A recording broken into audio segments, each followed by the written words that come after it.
Notre Dame and Oklahoma in the college football playoff. That could be pretty cool.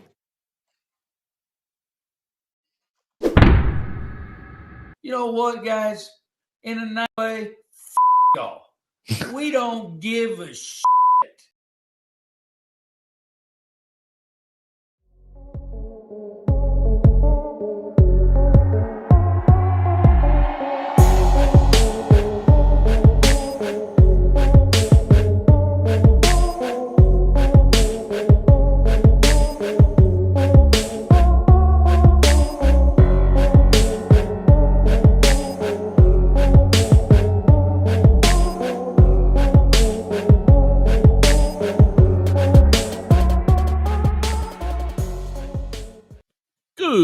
Good evening, and welcome back to Hall of Fame College Football with Jason and the coach. I'm your host, Jason Watkins. He's the coach, Philip Roybal. And if you love college football, you know you're in the right place. So before you forget, smash that red subscriber button, like our videos, and don't forget to ring the bell so you don't miss one moment of Hall of Fame College Football. What's up there, Coach? How we doing? Doing good. How about you, man? You world traveler, you? Well, the South traveler right now, but anyway. It's fun, man. I've been enjoying it. Great atmosphere down in Tuscaloosa the other day. I'm kind of still hanging around the area. I'll be back in Oklahoma tomorrow. So be getting kind of all there. But hey, man, I'm telling you, it's gonna be a lot of fun. It's been a lot of fun so far. It's kind of getting ready for how to work out next season. Obviously this was the last road trip of the year. And unless you do go ahead and get into the playoff. So, it's going to be and right now they're lined up for it. And as I said, lined up for it to play Notre Dame. We'll get into that in just a second. Let me say hello. Let us say hello to all the crew.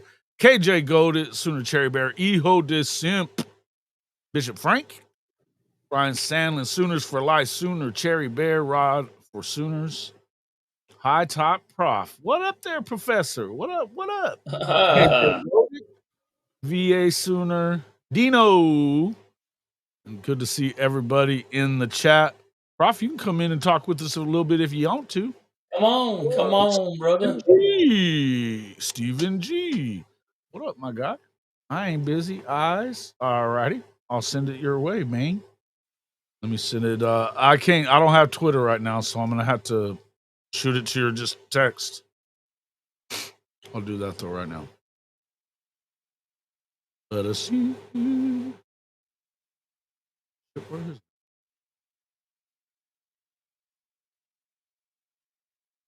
it? Cody. Wipe your feet too, people. Make sure to wipe your feet. Wipe them. Okay. Well, let's see.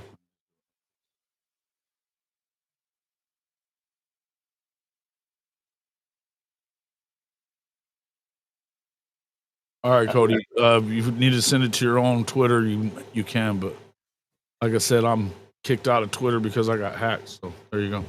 It's there. It's there.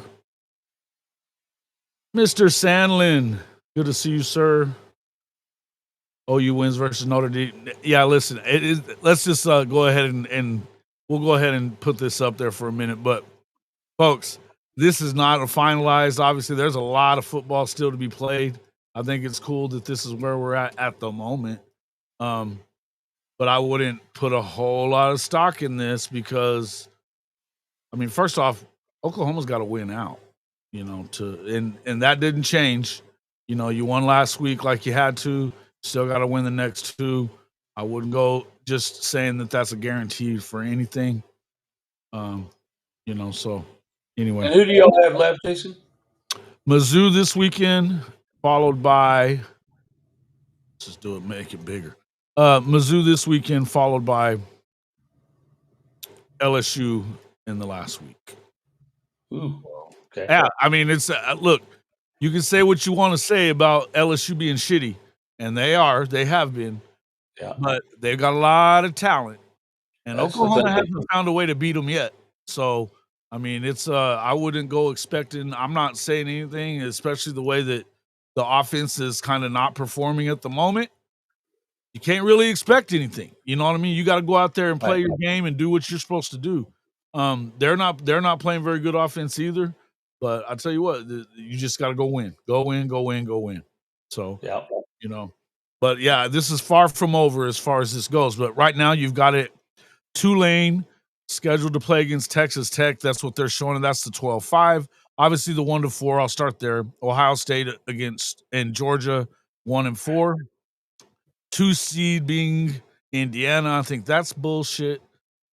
I think Texas A&M. I don't care that they fell behind like they did. They came back and won a game in the SEC.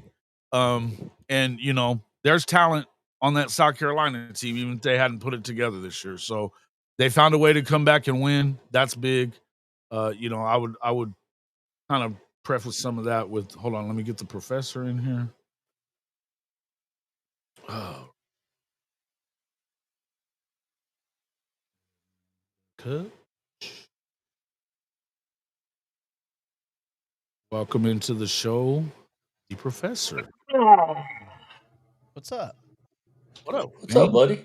How you been? Oh, good. Sound okay? Yeah, we got you. Just looking at these playoff rankings here. Tulane squeaking in, huh? Miami squeaking in. Miami squeaking in. And I think that the Miami's loss, I don't love the SMU loss. I think Louisville's pretty good. I think and looking at them, I mean, they're a good team though. They beat Notre Dame, so I got to say, but here's the deal, guys. We all know this. What do the crystal balls teams do? They start strong, they finish like shit. Yeah, and that's still their MO today. That's fair. But are they talented? Hell, they're ultra talented as well. But again, they just continue to piss down their leg as the years gone along. I'm also a proponent. There's still a lot of football left. This isn't set in stone. This is week 13. Absolutely, brother. There's a lot. And there's a lot of teams that are so these. I would really say the only lock Tulane, maybe, because I don't know if anybody can catch them. Honestly, though, that AAC conference is weird. The American Conference, they've got it. It's so weird that they don't all play each other either. Their schedules are all wacky. I don't know. I mean, that's what's hurting. That's what's hurting the ACC is none of the guys play each other at the end of this thing, and so they're all taking that Big Ten way of doing things where they're protecting all their brands against each other, hoping they get a bunch of teams with one loss so that they can, or 2 losses or whatever in the Big Ten. But like, if you can get a bunch of teams with 1 loss in the American, and you get 2 1-loss teams in the championship game, then you got a better chance, or it may be 2 losses in the American too, because depending on who they play. But it looks like South Florida's out of it at this point. I don't know, man. I don't know that there is a lock. And then again, like I said, I'm not sure when you look at the rest of the ACC, shit, they're just feasting on each other. You know what I mean? And so, I mean, Pitt, who Notre Dame played this week, they got to play Miami and Georgia Tech still. Yep. So, I think Georgia Tech's still in line to get into that championship game. I don't know. Yeah. Georgia Tech might be okay because they might squeak in because they have to play Georgia at the end of the year. So it's a win-win for them. If you lose, nobody cares. It doesn't hurt you against the ACC. As long as they're in that championship game, I think they're fine. If you win though, you just knocked off a number 4 opponent. And if there's a team that could probably be close to Georgia, I think it's Georgia Tech. Once rivalry game too, Haynes King and that the way they run that offense. That's not a good mix for anybody. No. Yeah. It's scary. I call it the super veer. It's the super veer is what it is. Listen, I like Georgia Tech, man. I like that football team in the way they play, Coach. It kind of reminds me, they don't do it. I mean, it reminds me of something you would have run. You know what I mean? Not the triple I, but they don't care. They're going to run everybody. The quarterback, the running backs, the fullback. They got a fullback. That's cool. When you got a fucking fullback, that's all right with me. Yeah. No, they do a great job of running their offense, and again, quarterback that gum, he's fantastic. And when you run in that veer type of offense, and you got a quarterback that can run it, it puts a lot of pressure on the defense. Yep. You gotta be able to stop them between the tackles, and then you got to worry about your quarterback and your running backs getting to the perimeter. So it's tough. It is. Yeah, And Haynes King's a dog, man. That dude is just He is a dog. He's a dog.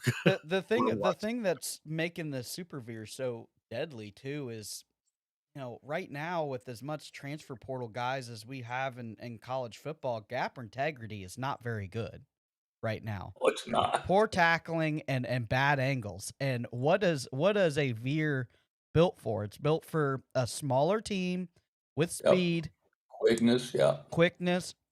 That will all they have to do is all those offensive linemen need to do is just get a crease for a second, and that thing's off to the races 10, 15 yards. Yeah. And so, and that's, you look at Vandy, they run the same type of offense. But what is that? They're quick, Again, great quarterback, and a guy that understands when to give it and when to take it. And oh, by the way, he can hit a 30-yard seam route to the tight end, and then you're like, that's why I call it the super veer, because it's not just traditional. The veer was meant to run a lot. These guys are running and then RPOing out of it and throwing over your head, and the if you don't have fast, sound linebackers and gap integrity with your defensive linemen, you're in for a long day. Oklahoma did it last year. They did it to Bama. They ran the same offense. Mm-hmm. Well, they did. They basically, I mean, they Kevin, what's his name? Not FSU ran that same offense and beat Alabama earlier in the season. It is a very tough offense if you don't have gap integrity and good tackling and great just angles. making sure that you're running with your quarterbacks, a lot of design, the +1 stuff and all that kind of stuff. And then you're seeing a lot more of that around college football as it is anyway. It's weird how stuff comes back. Oh, I mean, the thing is there's only so many ways you can do it with the rules. Yeah. And so, there's nothing and coaches are the biggest copycats of all time, man. You know what I mean? They see something they like, they put that shit in. Shit, we ran the traditional power I this last week. Mm-hmm. Yeah, and Kevin Johns is who I was talking about. He had the game plan for that game. It was clear. He didn't put it in Jackson Arnold's hands to fuck it off like he had the previous weeks. Yep. He was 9 out of 11 passing, I think. But I mean, they were running the ball, run. So and once, and on top of that, kind of similar to what we saw this week, the Oklahoma defense made Alabama one-dimensional. Yep. And when you're one-dimensional, teams they're going to tee off on your ass. Teams that can't run the ball are in for a rude awakening. And there's a couple teams here that I'm questioning if they can run the ball. You're just not going to make it far. Alabama can't run the ball. Oregon not running the ball well this year. Oklahoma hasn't been running the ball well either. I don't know if it's when they've committed to the run, they've run it well, but when they don't, they don't. And so it's it's a wonder to me what's going on. I mean, I don't want to get into all that so much right now tonight. I saw what you said up there, Stevie G. Okay. I'll get into that stuff tomorrow or whatever, but I don't want to get too much into that. But yeah, listen, I think there's still some shaky games for some of these teams though. If you're looking at Miami still got to play Pitt. Texas Tech, isn't that a close conference? Isn't that thing up for grabs? That conference, no, they're gonna. I think it's pretty much. Who's going to be BYU blows one? Who's going to be? Let me look at the standings real quick. Who's going to be in the conference championship? Because it's going to be BYU Tech again. BYU and Tech. Okay. Yeah. So, unless And see, here's the thing. I'm not sure with the way they're showing it here. Because that's the only way they get in as being the conference champion, right? Right. Well, and even they could lose another one because they already played Utah. They could lose another one and they'll still have the tiebreaker over Utah. But Houston is down there. And they've got the same record as Utah. So, did they play Houston? Do they play Houston? Well, you talk about a good program there that got turned around with Fitz. They've done a really good job. Yeah. Dude, Willie is a hell of a coach, Dude, man. why is that guy not got a power for elite level coaching job? Well, he just got there last year to this one, and that was his Power 4 job. I don't know. He's a little older, but I'll tell you this: the dude can coach his ass off. He doesn't lose anywhere. If I'm Auburn, I'm knocking. Yeah. Yeah. Let's see. Houston. Let's see who they got. Is it because he's older, you think? Well, Signetti. Okay, so the last game of the season, Houston goes last game of the season to BYU. So they could still get into that conference championship game. No, that's not right. This is showing 2024. What the fuck? But it may be the same. I don't know. Let me look. No. So they're it looks like unless BYU loses, but I don't know. It's going to be BYU and Tech, and it should be BYU and Tech because they've got 2 losses or whatever. So there wouldn't be a tiebreaker edge or anything like that that would go to. But now you know how they do their stupid tiebreakers in the Big 12. They don't know what the hell they're doing on tiebreakers. They're doing, yeah. Hell, they changed them in the middle of the fucking season last year. 2 years in a row, Coach. 2 years in a row. Coin flip at a random gas station. Yeah, kind of similar.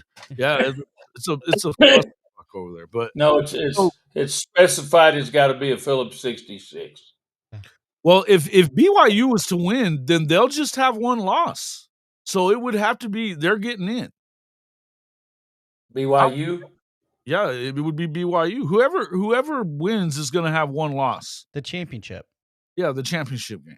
So you're still only getting 1. I was just answering Hank. Hank said if BYU beats Tech, who's out? Tech's going to be out. Tech's out. Yeah, they only get 1 bid. Which is, to me, I think that they both. If we're gonna give 2 bids to any conference, the ACC or the Big 12, you got to give the second one to the Big 12. Oh yeah, but I don't know that you do that unless Notre Dame inexplicably loses a game. Which you only got 1 left, don't you, Coach? That's it. We got 2. Oh, who you got? They're both not worth a shit. Okay, well, yeah. I mean, so there you go.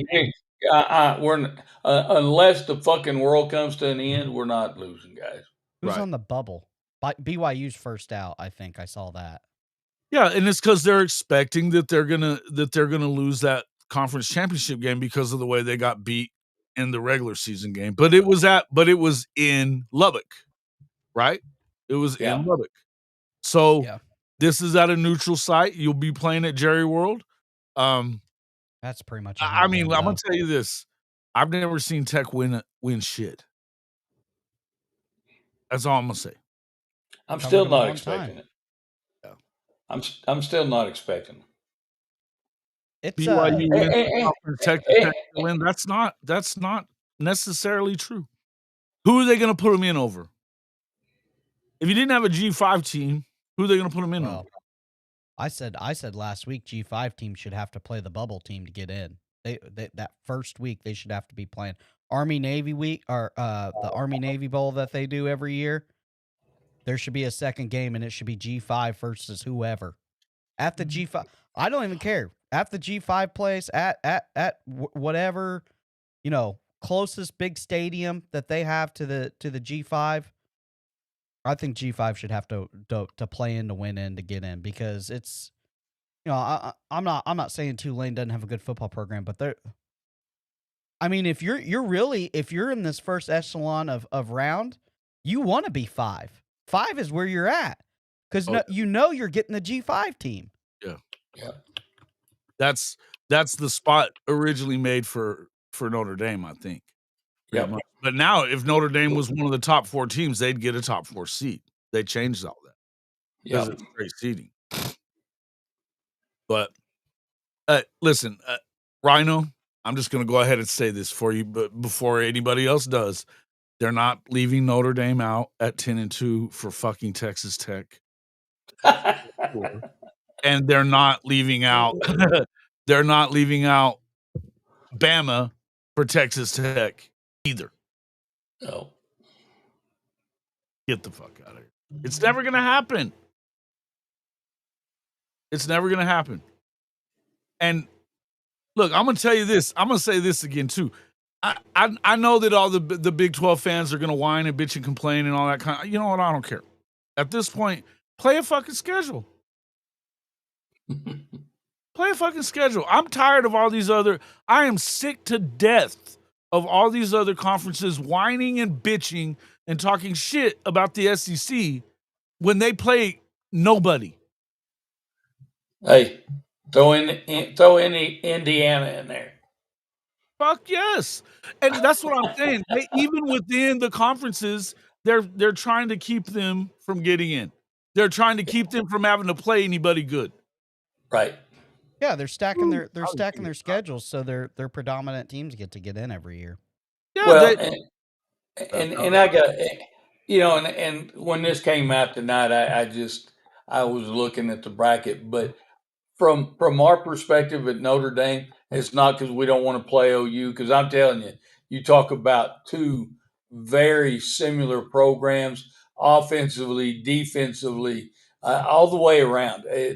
I looked at those statistics earlier.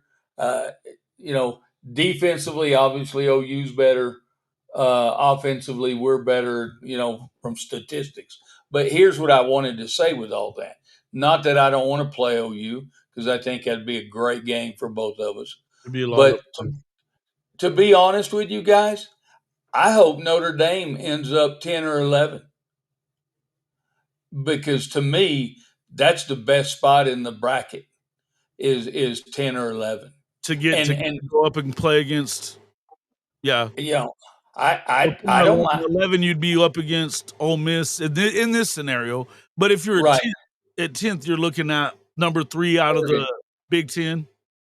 So the number 3 out of either one of those of those conferences. Are we okay with 1 through 4? Is everybody set that those are the 4 best teams in the nation? I think that A&M is the second best team in the nation. I think that I mean, I don't care that they tried to give that game away last week, though. Golly. They did, but Indiana tried to give one away to Penn State a couple weeks before that. That's true. I mean, I don't want to. And they haven't made them pay for that. No. Guys, I'll tell you this. I look at those 4 right there. Indiana, I still don't. I'm still not sold that they're that good of a football team, because they haven't played a schedule to show that they're that good.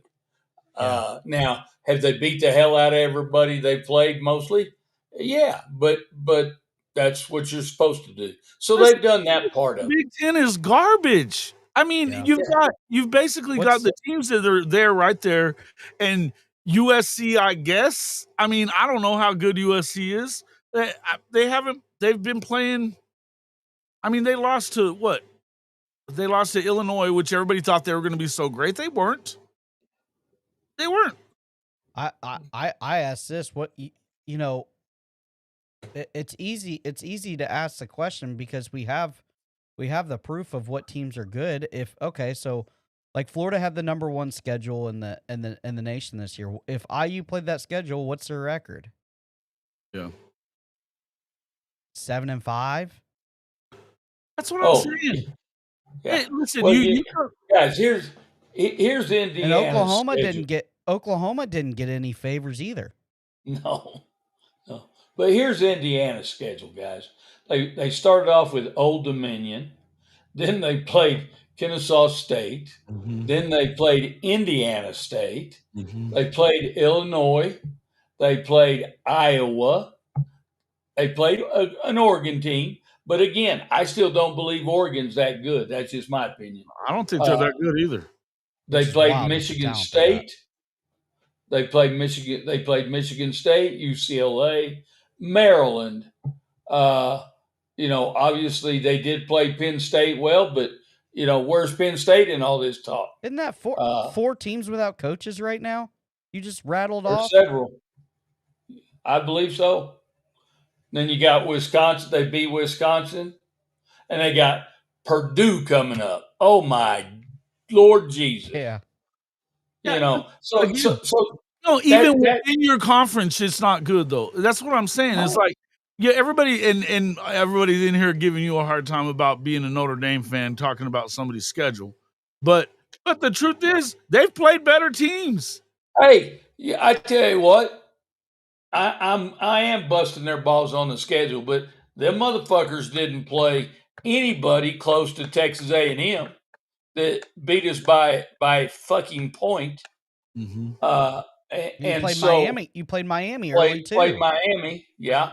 And so don't even go there, guys, about the schedule. And here's the thing. It's not going to be about fairness. I mean, we've already talked about this. Fair is where you go to judge pigs. They don't give a fuck about fair. They never have. They're not ever going to care. The Big Ten did exactly what they wanted to do. They have Ohio State, they have Oregon, and they have Indiana, and Indiana can just flip-flop with USC, Washington, or Michigan, whatever year they decide to have a football program. This is exactly what they want to do.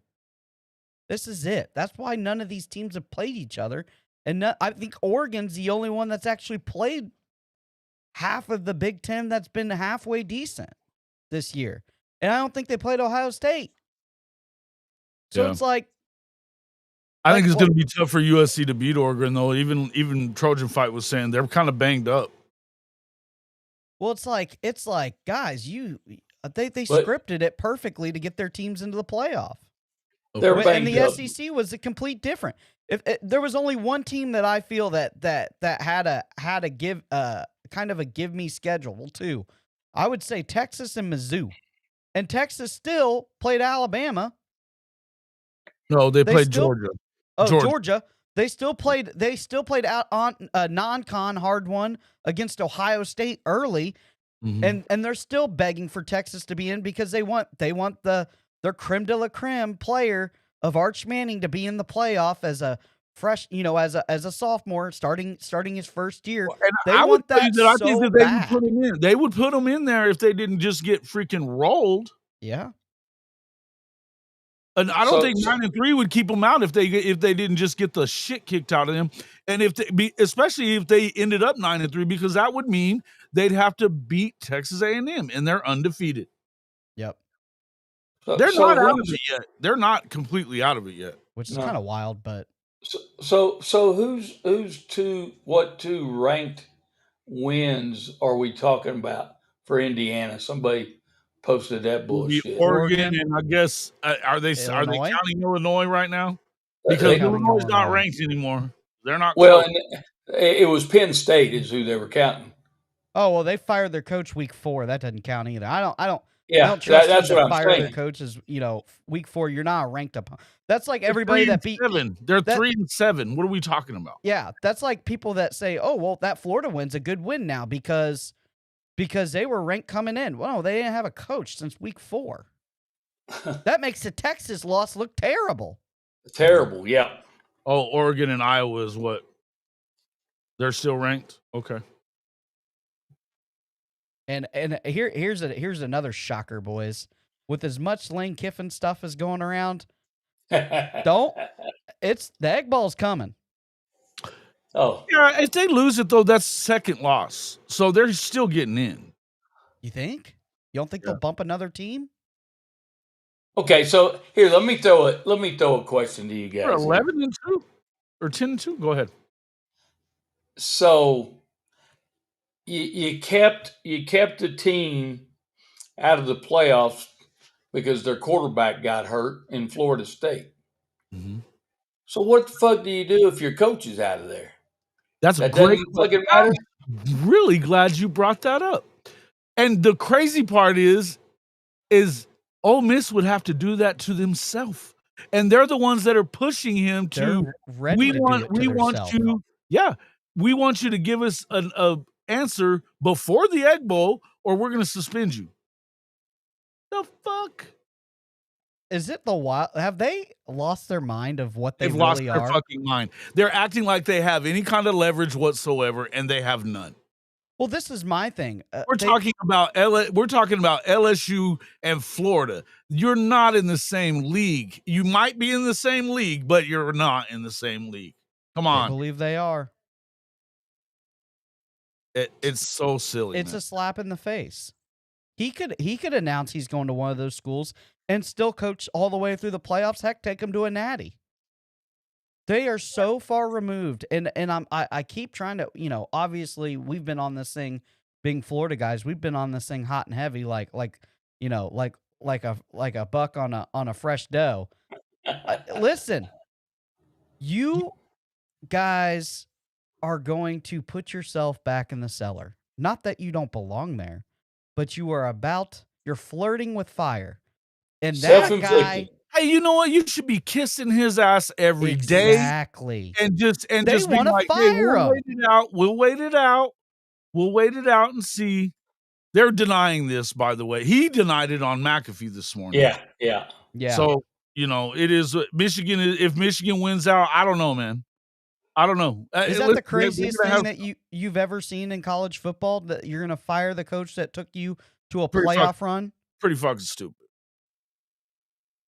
And especially when he's the only coach that's ever won 11 games there. Yeah. He's won 10 games pretty much every year that he's been there. Yep. This is his 5th year, right? 5th or 6th year? 6th year. Yeah, so he's won 10 or 11 games every year.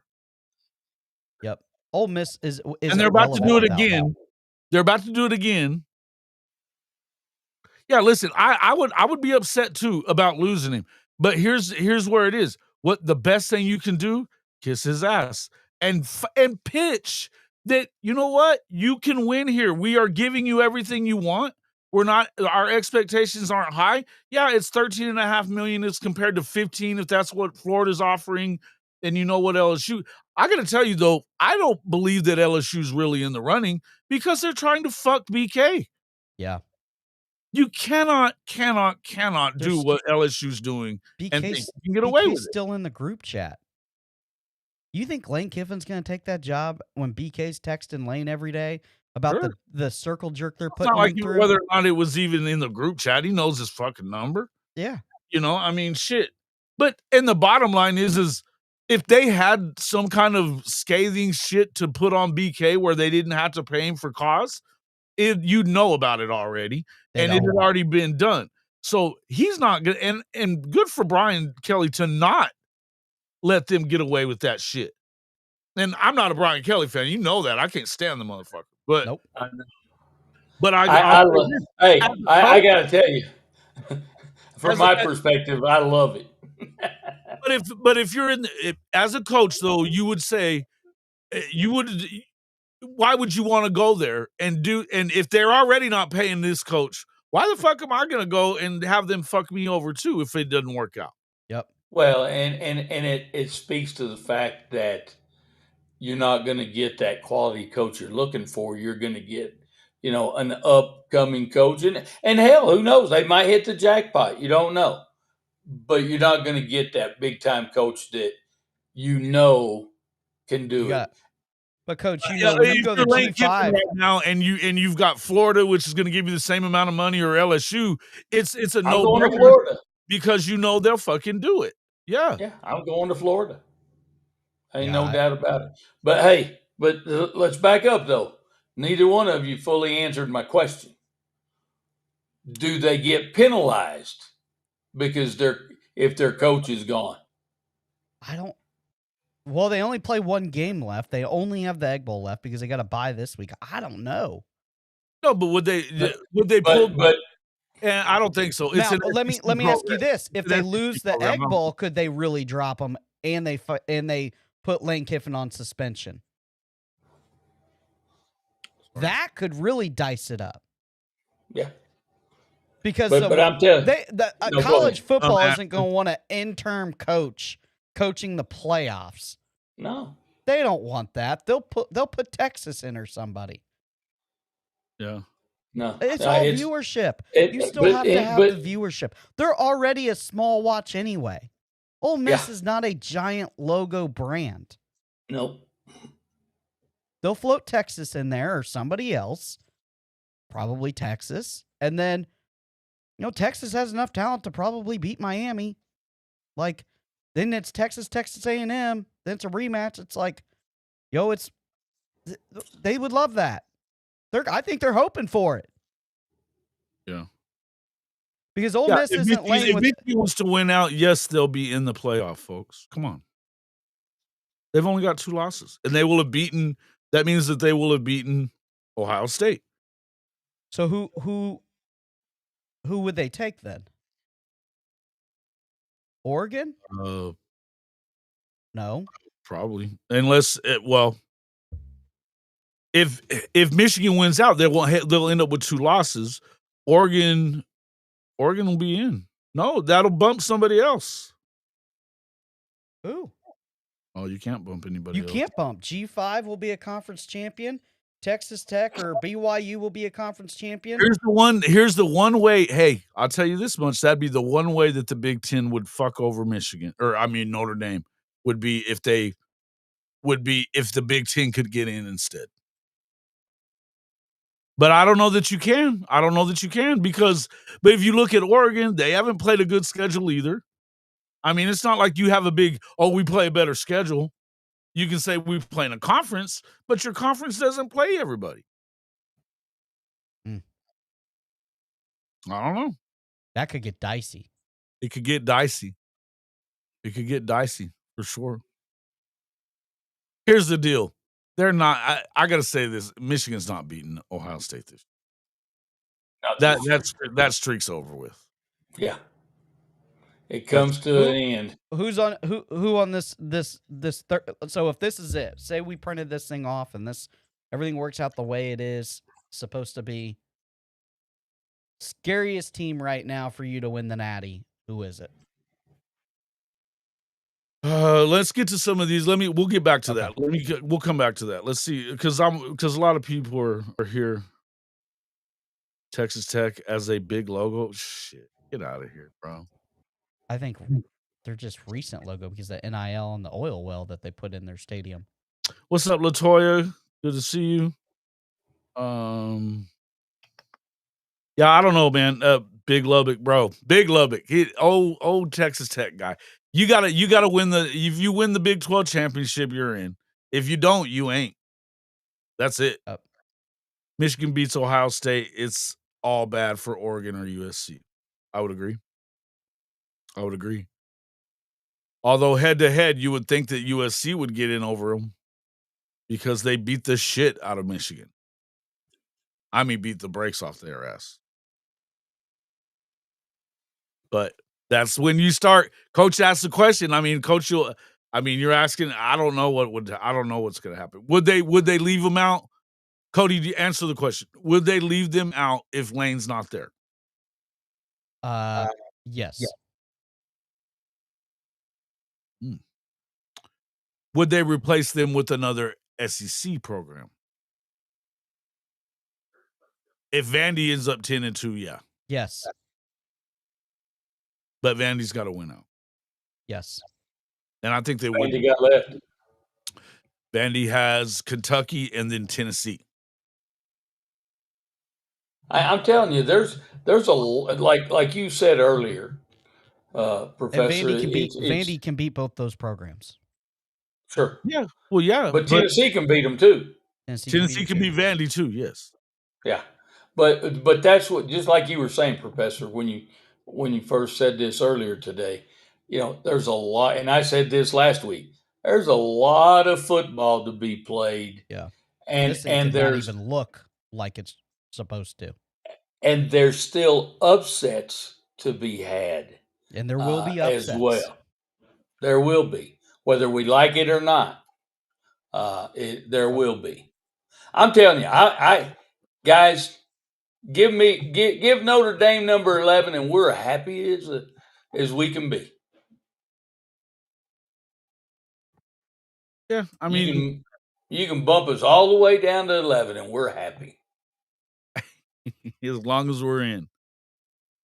As long as we're in. Yeah. Well, it's the best. It's the best part of the bracket right now. Yeah. You know, they're not going to put Texas in if Vandy is 10-2. No, you can't. And Vandy this year has enough steam behind him with Diego to be a watchable game.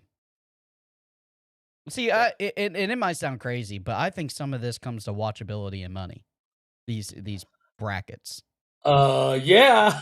So, listen, Ole Miss drops one in the Egg Bowl. That's a SEC loss. Plus they put Lane Kiffin on suspension because he takes a job somewhere else. They're not going to fucking do that, by the way. I don't think they're really going to do that. I think they're bluffing at him. I don't think they are. I don't think it's a good bluff. Bluffing. I don't think it's a good bluff. I think this is last resort. I think they're standing on the bridge. Look, I think he's already out. Trying to cut the rope on the rope bridge. He was in Baton Rouge yesterday and Gainesville the day before. He's already out the door. Hey, you know, Professor, he's already got his he's already having his furniture moved to Florida. Dan Mullen's old house just went under contract to buy. There's not very many people that can afford that. Let me see. I think I know who it is. He's gonna go into the same fucking house. Yeah, it's one of the nicest houses in Gainesville. Okay. There's only like three super uber multi-million-dollar mansions. Does Dan Mullen get the Ole Miss job? It'd be interesting, and I would like it. If you're Dan Mullen, you have to do it. Yeah. Yeah, shit. UNLV doesn't even have the money yet to pay his whole contract out. They're trying to float this thing. It's going to get interesting. I will say this, though.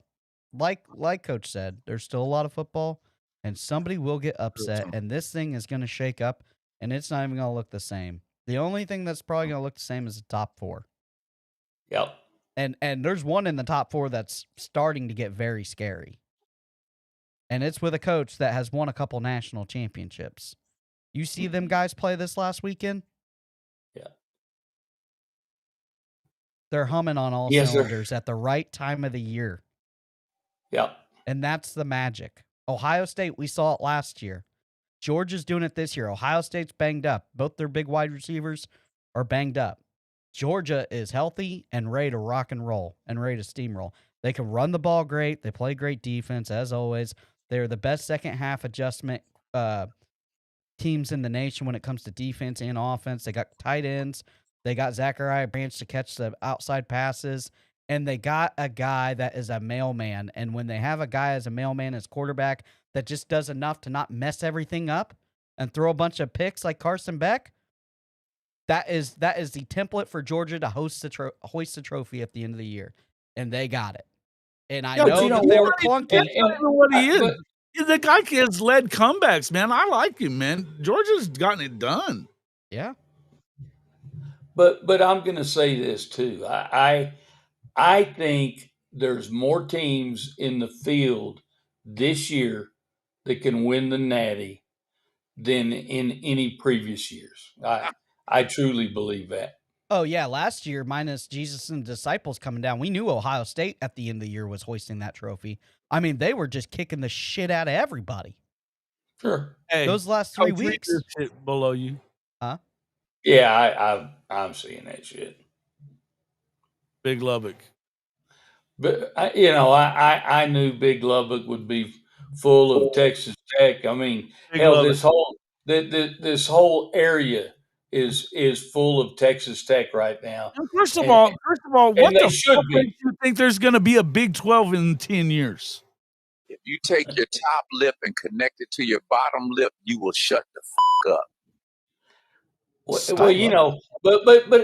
but I will say this, Big Lubbock. I love Big 12 football. It's fun. Oh, it's fucking horrible, is what it is. It's fun to watch, Coach. fun to watch. There's no That's defense. That's like fucking watching paint dry. There's no defense. They don't know how to play defense over there. It's great. They score all That's kinds my of point. points. I'm a defensive guy. I like to know. watch. I like to watch. That's why they won't win very much if they're still in this thing. When we get the final bracket, if Tech's still in it, they're not going to go far. I'm just telling you. And I'm not even sure they're gonna be in this bracket yet. I don't think so either. I don't think so either. And guess what? Even if there was a Big 12 in 10 years, BYU has more money than your one billionaire. Yeah, those church schools got big, deep pockets. And guys, I'm going to tell you something. Big Lubbock, you need to listen carefully here. If you don't produce this year the way your money man expects you to, y'all are fucked because y'all ain't got no more money. Yep. Yeah, that's what it's always made me laugh that everybody's talking about him like it's such a big deal. The landman guy, whatever the fuck, Cody, what's his name? And you know what? Texas and Texas A&M and Oklahoma and Notre Dame and all these, they got 10 of those guys each at minimum. Yeah. They got more than that. I'm just saying, there's a bunch of those cats at a lot of these places. Yep. Yeah. Cody, how far can OU go in this bracket? Quarterfinal. I don't like the matchup with Ohio State. Why?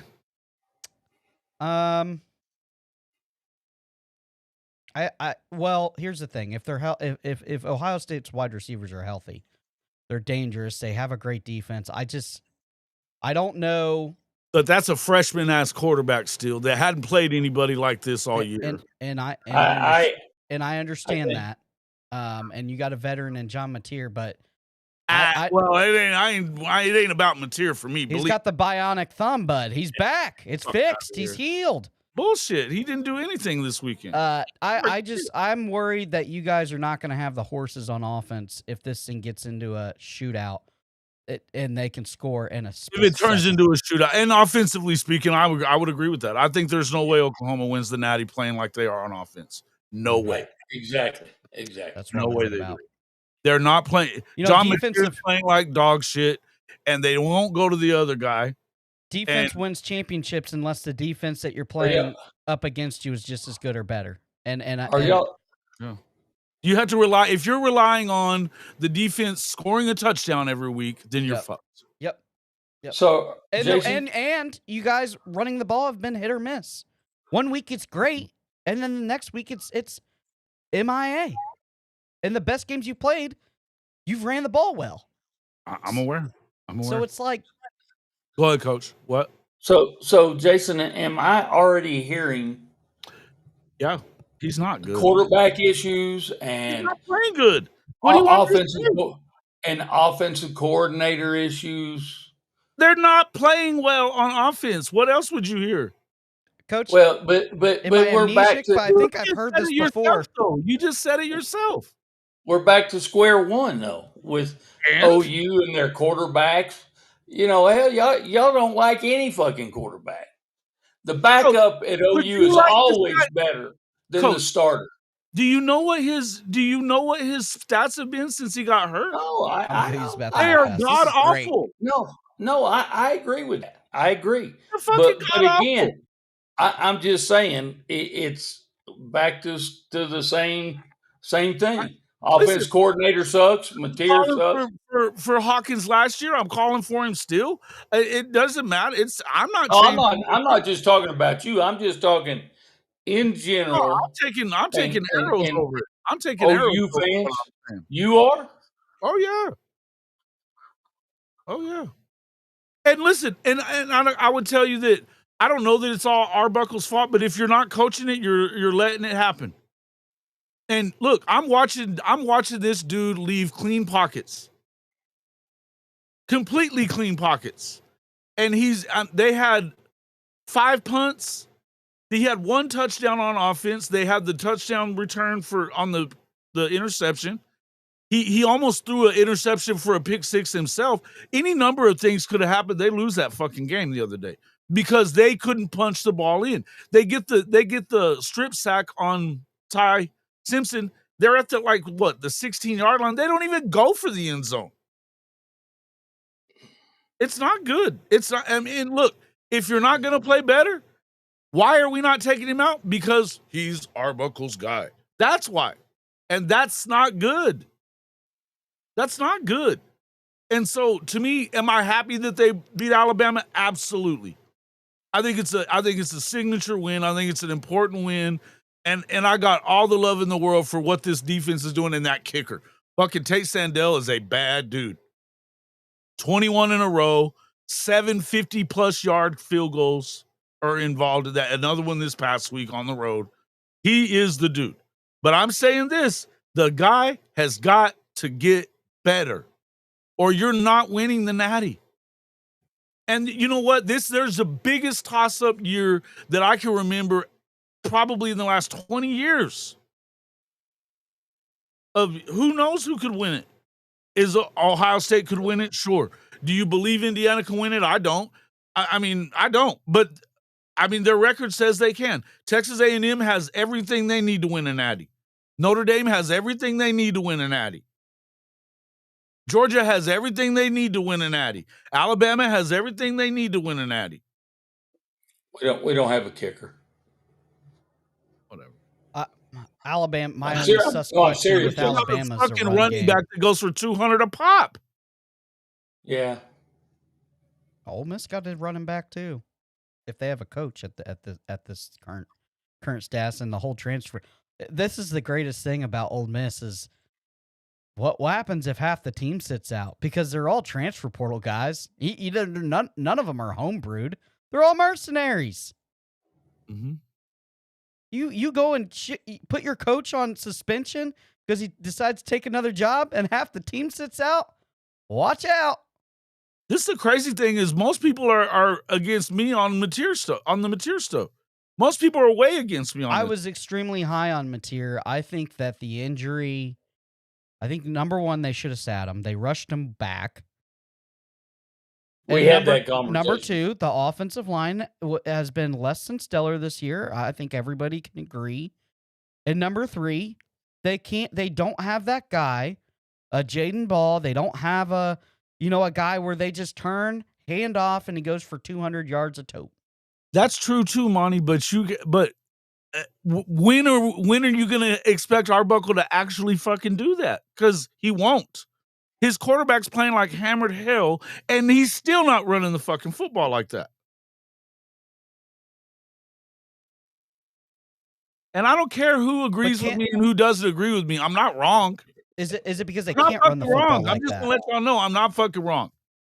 Can they not run the football like that? I'm not sure I agree. What? You're not sure you agree with what? Does Arbuckle think that with the your best statement chance that you're not wrong about Hawkins or Mateer? Both. Okay. Again, I don't have any. I don't have any skin in that game. Really, honestly, don't give a shit. I would think you wouldn't, but again, it's just a cycle with you guys that when somebody's not playing good, because that happens in every program. Oh my! And you can laugh if you want, Jason. Hey, we benched DJ Lagway. He's supposed to be a Heisman candidate. Exactly. If he wasn't hurt, I don't think that we would be having. He's running in. He's running away from nobody into the arms of. If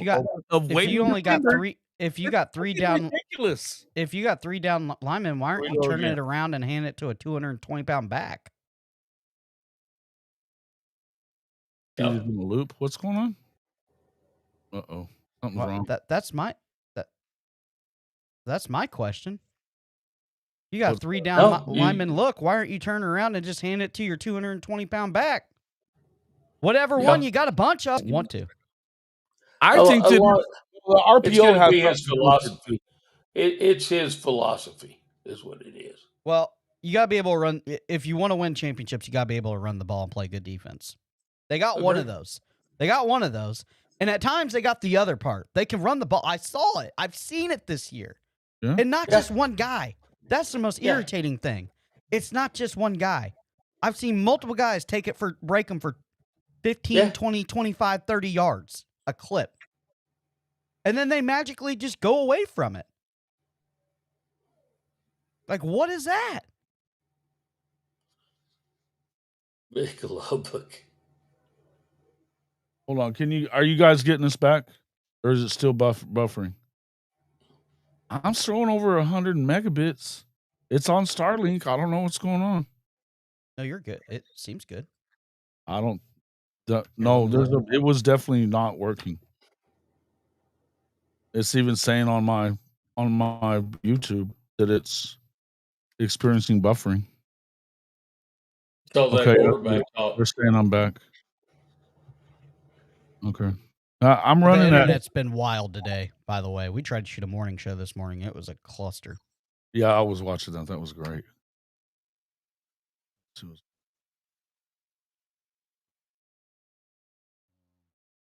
I don't know.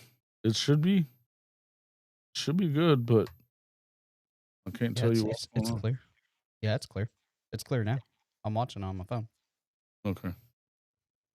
The best. I'll hit the like while I'm in here too. Can't take deep shots without Keontae. You know what, dude? That's the craziest shit. Dude, Keontae Lewis wasn't better than Isaiah Sategna when he was healthy. What are you even talking about? You got the other guy. This kid, like it's because he doesn't have a receiver. They've got all kinds of receivers. Gibson's good, both of them. That's ridiculous. It's stupid talk.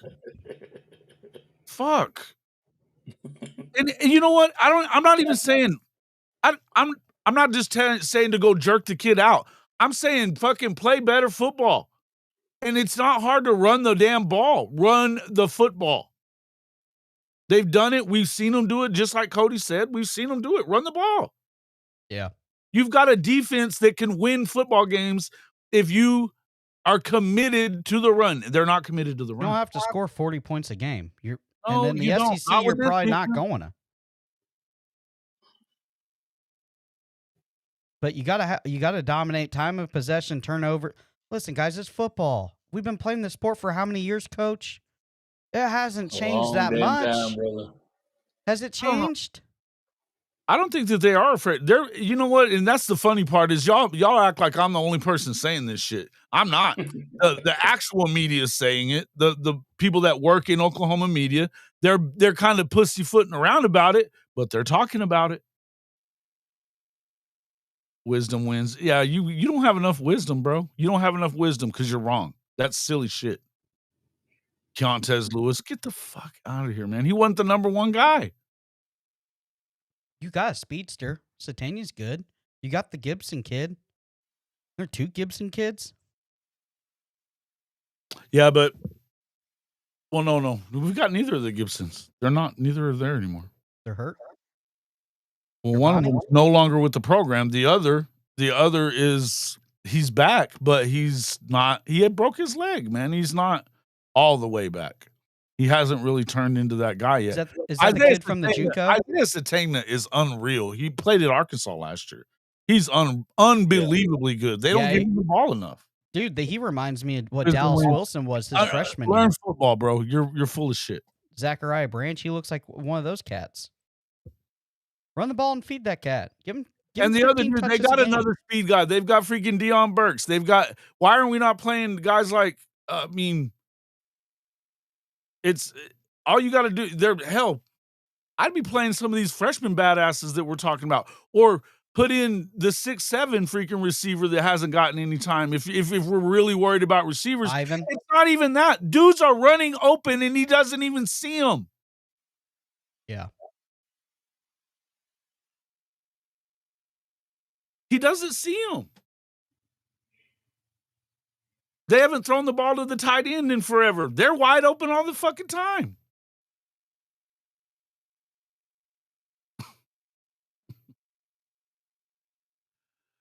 Oh, bro, no.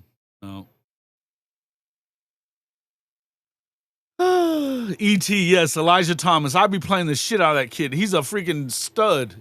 Yeah, track star. Montier needs something. Give him a fucking shot of cortisone or something. I don't give a fuck. And maybe a steroid that'll make him into a fucking animal or something again. Fuck. Do something. Anyway, you guys get me wound up about fucking Oklahoma right now. And Coach, you're about to piss me off too. Fuck you. I don't care. You think I care? I know you don't care. Hey, you think it's our first time? You think it's our first time? I will tell you, Coach. You'd be pretty impressed with this. When's the last power I formation you saw? When I ran it. So Florida against Ole Miss went linebacker as fullback, ball as a running back, power I, just old power I right, and touchdown, baby. Now you talking power I or triple I? Power I. Okay. Old school power I. God, it was incredible. We were like triple option. Yeah, we were so juiced up about it. I like it. Hey, for goal line, what the fuck? I love it. Run the eye. I think the RPO is an awful offense. It's not good for your blockers. It's not good for your quarterback. It's not good for your quarterback, but it's not good for your blockers. Your linemen. They're not firing off the ball. They're not dictating what they want to do on your offense. You're not doing. It creates bad habits for the linemen. Dude, Monty, thank you. I've said the receivers are not it's not the fucking receivers. It's not the linemen. It ain't none of that. It's the quarterback and the fucking play caller. Yeah. Mighty. And what was the problem with the offense last year, Jason? Same thing. Okay. And the year before that? There was the year before. There was issues with receivers and linemen last year. Not at the end of the year as much, but I'll say this: the year before they were top 5 in scoring offense and total offense. Oh, under Levy. With Levy. Yeah, and they ran him out of town. Yeah, that's the one that. Listen, I have no excuse for that, and I wasn't one of the ones running him out of town either. By the way. I think Levy's one of the best offensive minds in the country. There's no two ways around it.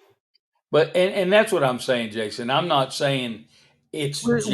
When you have no wisdom, change your fucking name for fuck's sake. But Jason, that's what I'm saying. I'm not saying Jason.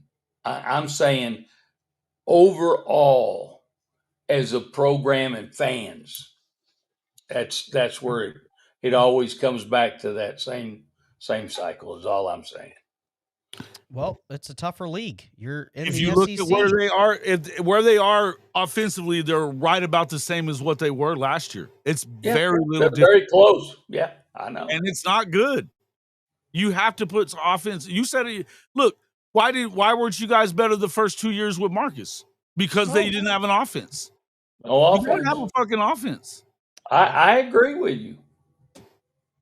Some of the best coaches in the world got fired from head coaching positions because they couldn't figure the offensive side of the ball out. Will Muschamp being one of them. Will Muschamp was an elite recruiter and elite defensive mind, but he couldn't figure out the offensive side of the ball. He couldn't score points.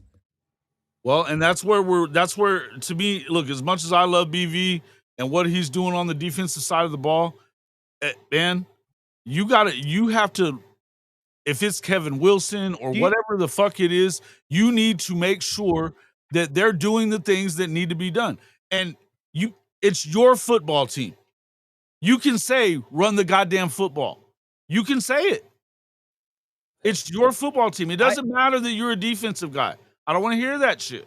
I feel like Oklahoma is struggling like Florida is struggling. I feel like the DNA of Oklahoma are high-powered offenses with great quarterbacks, and then every great once in a while we'll have an elite defense, and it'll really be a juggernaut. And I feel like Oklahoma fans aren't happy because of, number one, the quarterback play. Well, when your fan base has seen nothing but great quarterback play for 30 years, this isn't the DNA of Oklahoma.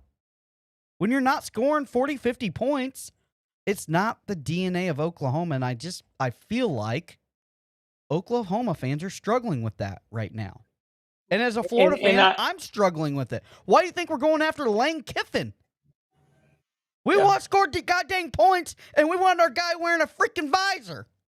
Okay? That's and talk shit. Call coaches fat. That's what we want. Hey, coaches that wear visors are the best coaches. Yeah. Bob Stoops wore one. Hey, but I'm gonna tell you, and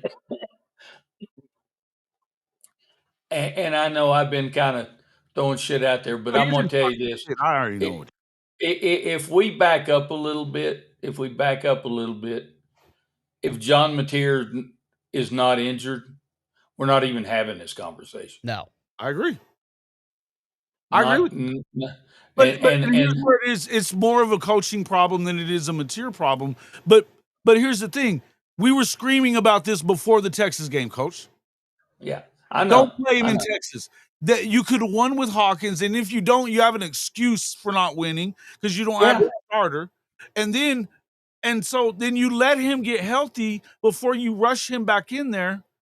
But and Jason, you remember us having that conversation, and a lot of the people over here making comments, they thought we were out of our damn minds. They need to play Mateer.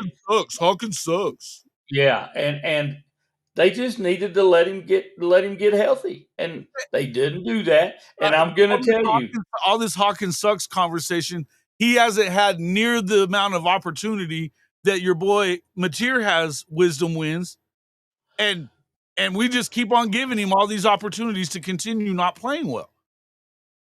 We're saying Hawkins sucks because he's not in there.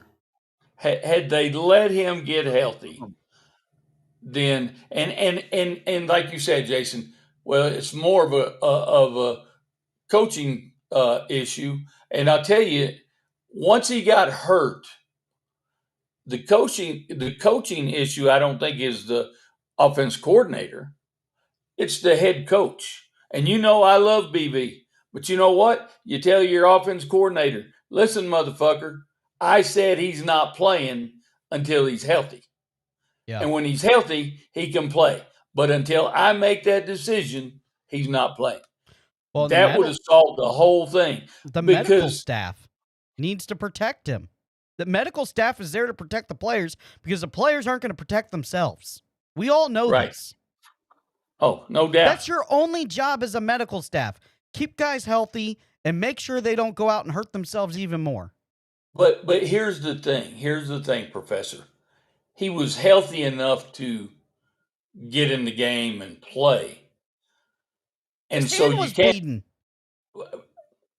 He still that doesn't, just because it's bleeding doesn't mean he should have stopped playing at some point. That was the other thing. If you want to start him, fine. You saw that he was struggling. Take him the fuck out. Yeah. And agreed. But this should never have gotten here because we said it right here. And I said, don't play him in the game because he's not healthy. And guy, it's his throwing fucking hand. Yeah. It's not the left. It's not the other hand. It doesn't matter. Exactly. And so the biggest issue here is they allowed him to play. And like I said, it goes back to BV, guys. He's got to make those decisions. Just like you said, you both said a little bit ago. You know what? It's his decision to say, look, run the fucking ball. Well, he's obviously not doing that. And he's obviously didn't keep Mateer out. Those are head coaching decisions. And if your coordinator is saying, oh, coach, just let him give it a shot, and you're saying, oh, okay. No, you can't do that. You say, no, I fucking told you already he's not going to play until I say he can play. And that's Well, and Thunder OU says medical staff hasn't done jack squat to keep Oklahoma healthy for 4 freaking years. Well, that comes on BV too. If the medical staff isn't up to snuff, you fire them and you go get some new ones. Guess what? That's a pretty cush job. There's a lot of great doctors and sports trainers and everything else that would love to be a part of that program. Any big Power 4 program to be on the it's cush. You're just taking care of athletes. Now I'm going to give you a flip side to that.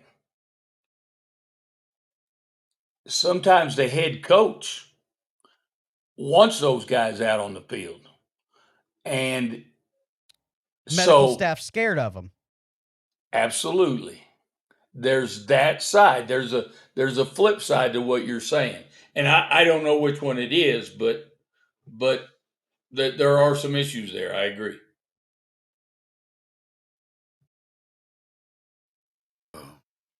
But guys, and again, injuries are a big part of the game of football, and coaching staff's got to learn to, and not learn. A lot of them already do a great job of it, but coaching staffs have to be able to manage that and manage it well. I'm going to tell you, last year, I say last year, hell, we're in that boat this year too.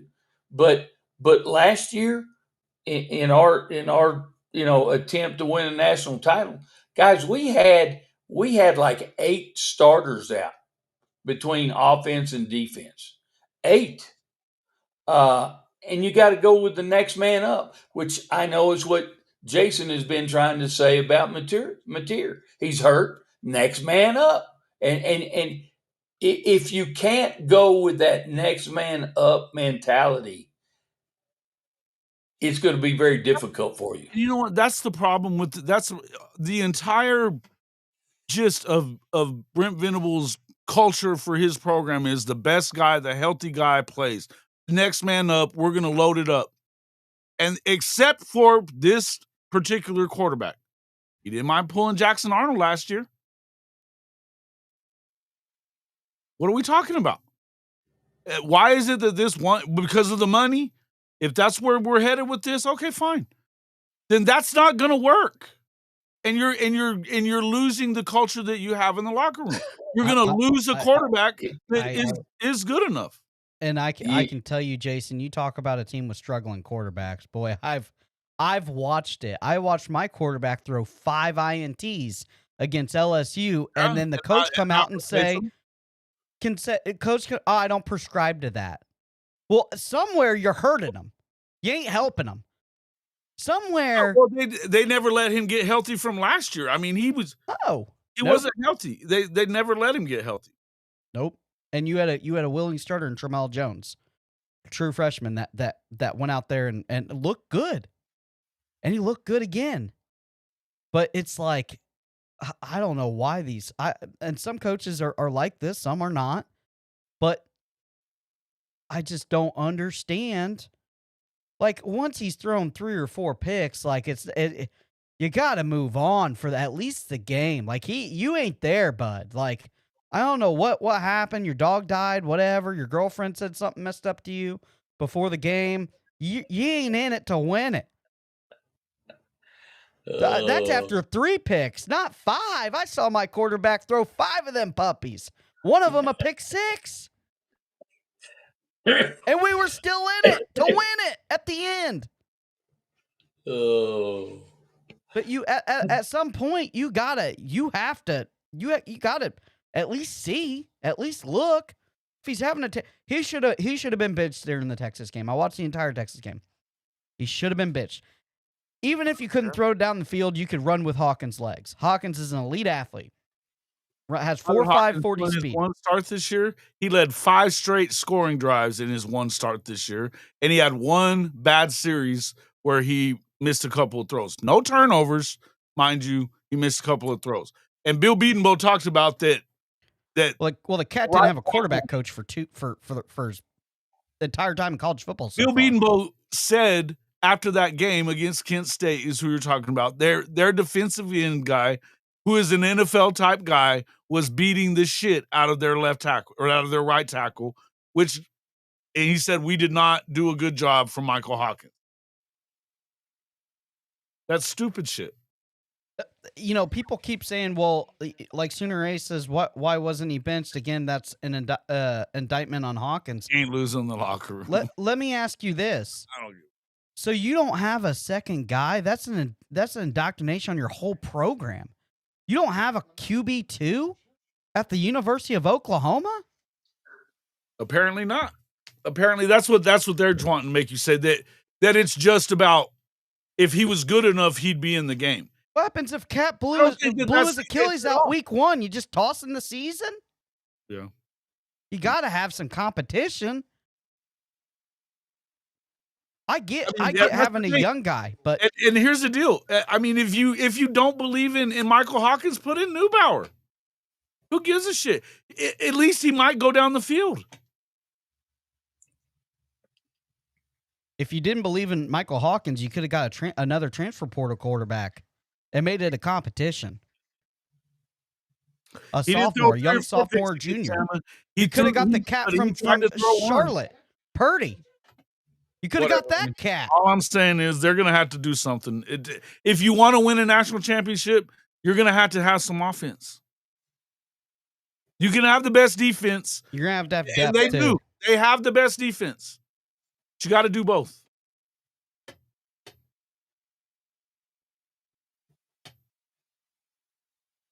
It is what it is. Y'all can say whatever the hell y'all want. I don't... Name a quarterback, too, for anyone. Ole Miss. Yeah. Trinidad, the D2 cat. Yeah. They got 10 quarterbacks. Yeah. Simmons? Austin Simmons was the starter until he got hurt. And, Lane trusted in his backup, who came from Division III. Division III. Yep. He's a quarterback coach, though.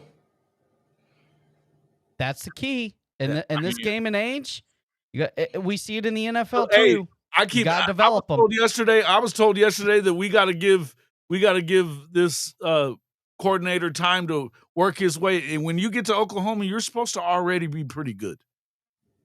You already should be the guy as a coordinator. Trinidad wasn't QB1. Trinidad was not QB1 starting the season. Austin Simmons was. Bring in Sam Levitt. I don't mean.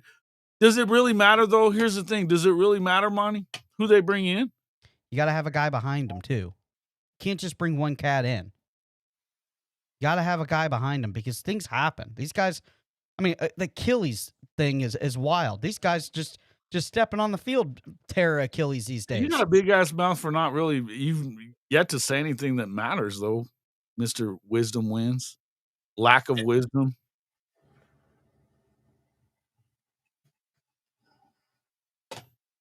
It's so weird, man. I love it. In any event, it is you've got what you got. They're not going to win. We're not going to win a national championship. Yeah, and I hope that you're able to. We know he's hold on. We know he's a QB1 now. If Austin Simmons would have never got hurt, nobody would have known about Trinidad Chambliss. Not a soul. He would have rode the pine, never got an offer. He probably would have went to some small combine or a workout and lit it up in the NFL and been just a fringe guy. Nobody would have known about the only reason anybody knows is because Austin Simmons got hurt. So don't act like there's not a QB2 out there. There's been 100 QB2s out there over the past 3-4 years that have stepped in and lit it up and guys haven't got their job back. Exactly. And a lot of those guys are unknowns because they're not highly recruited. But you have a good quarterback coach, they're going to go find those guys. And I think that's it's a critical piece of being able to find those guys and know what you're looking for. And some people do. And you know what, guys, hell, I'm the least to be talking about this, but there's a lot of quarterback coaches out there in the country in Division I football that in name are quarterback coaches, but truly don't know as much as they really need to about the quarterbacks. And you've got to have a quarterback coach that's a quarterback whisperer. If you got one of those guys, you can make. I always say you can't make chicken salad out of chicken shit, but those guys can make. They can make chicken salad out of chicken shit. And here's the thing: those guys don't last long at your program. No, because people start figuring it out. Yeah. Well, and that's right. And I mean that's the word right now on Oklahoma. They know what they're running. You can call it from. You're hearing people calling it around the stands around you. Yeah, been there. Alabama should have put in QB2. What are you talking about, dude? So, Jason, not Oklahoma, but Alabama should have, right? Are you out of your mind, bro? So Jason, take me back to this. So you brought Alabama to the forefront again, and I'm not trying to slide OU, okay? Slide them. No, I'm not trying to. I'm just saying. Shit, I'm kind of disappointed. I had them ranked way high. I thought they were gonna really beat the shit out of everybody this year. Alabama, and I've been on the opposite side. Hold on, let me say something. There was talking about Arbuckle being 30. If you have the job at Oklahoma of coordinator, it isn't about if they gave you that job, you came in here, you have to be the guy. You don't get, this is not a fucking developmental program for coordinators. What are you talking about? Come on, people. Y'all need to quit bringing this fucking shit up. Go ahead, Coach. I'm sorry. Get rid of Arbuckle then. Yeah, let's get another coordinator. I'm not even saying that. I'm saying no. I'm just reading of the fucking game. I know. I see it. I just reading that. If you're Coach V, take control of it. Yeah. You've got Kevin Wilson there. Stick him all over Arbuckle and get him right.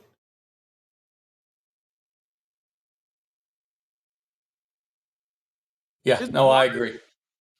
But going back to Alabama and Professor, I've been on the complete opposite side of the spectrum as you, because I've said from the time they got their coach in there that I don't think he can get it done. And I don't think it's his coaching abilities. I think it's the culture that he's having to deal with. It's hard to follow a legend, guys. I always felt sorry for those guys that followed me. Not really. I'm just kidding about that. But really, I mean, I've been on that other end of it, and that's why I was asking Jason after being there at the game and watching. Are they as good as you thought they were? Or, I mean, I still don't. Alabama, I still don't see them being. I think they're legit. Their defense is really good. Or maybe Oklahoma's offense just really sucks. But one of the two, yeah. Yeah. But their defense has been good though. They're the leading. They can't run the fucking ball. But they don't run the ball well. No, I think they're not even won't. They can't. They can't. Well, they can't. Hold on. I wouldn't say that. The sophomore, the big kid, he was running. He had some good runs on him. I don't love their running scheme. Yeah, I don't either. I don't love their running scheme. They've got backs. And I don't know. I gotta tell you that the more I've watched them, I think that Kalen DeBoer's a good coach. But I don't know that he's.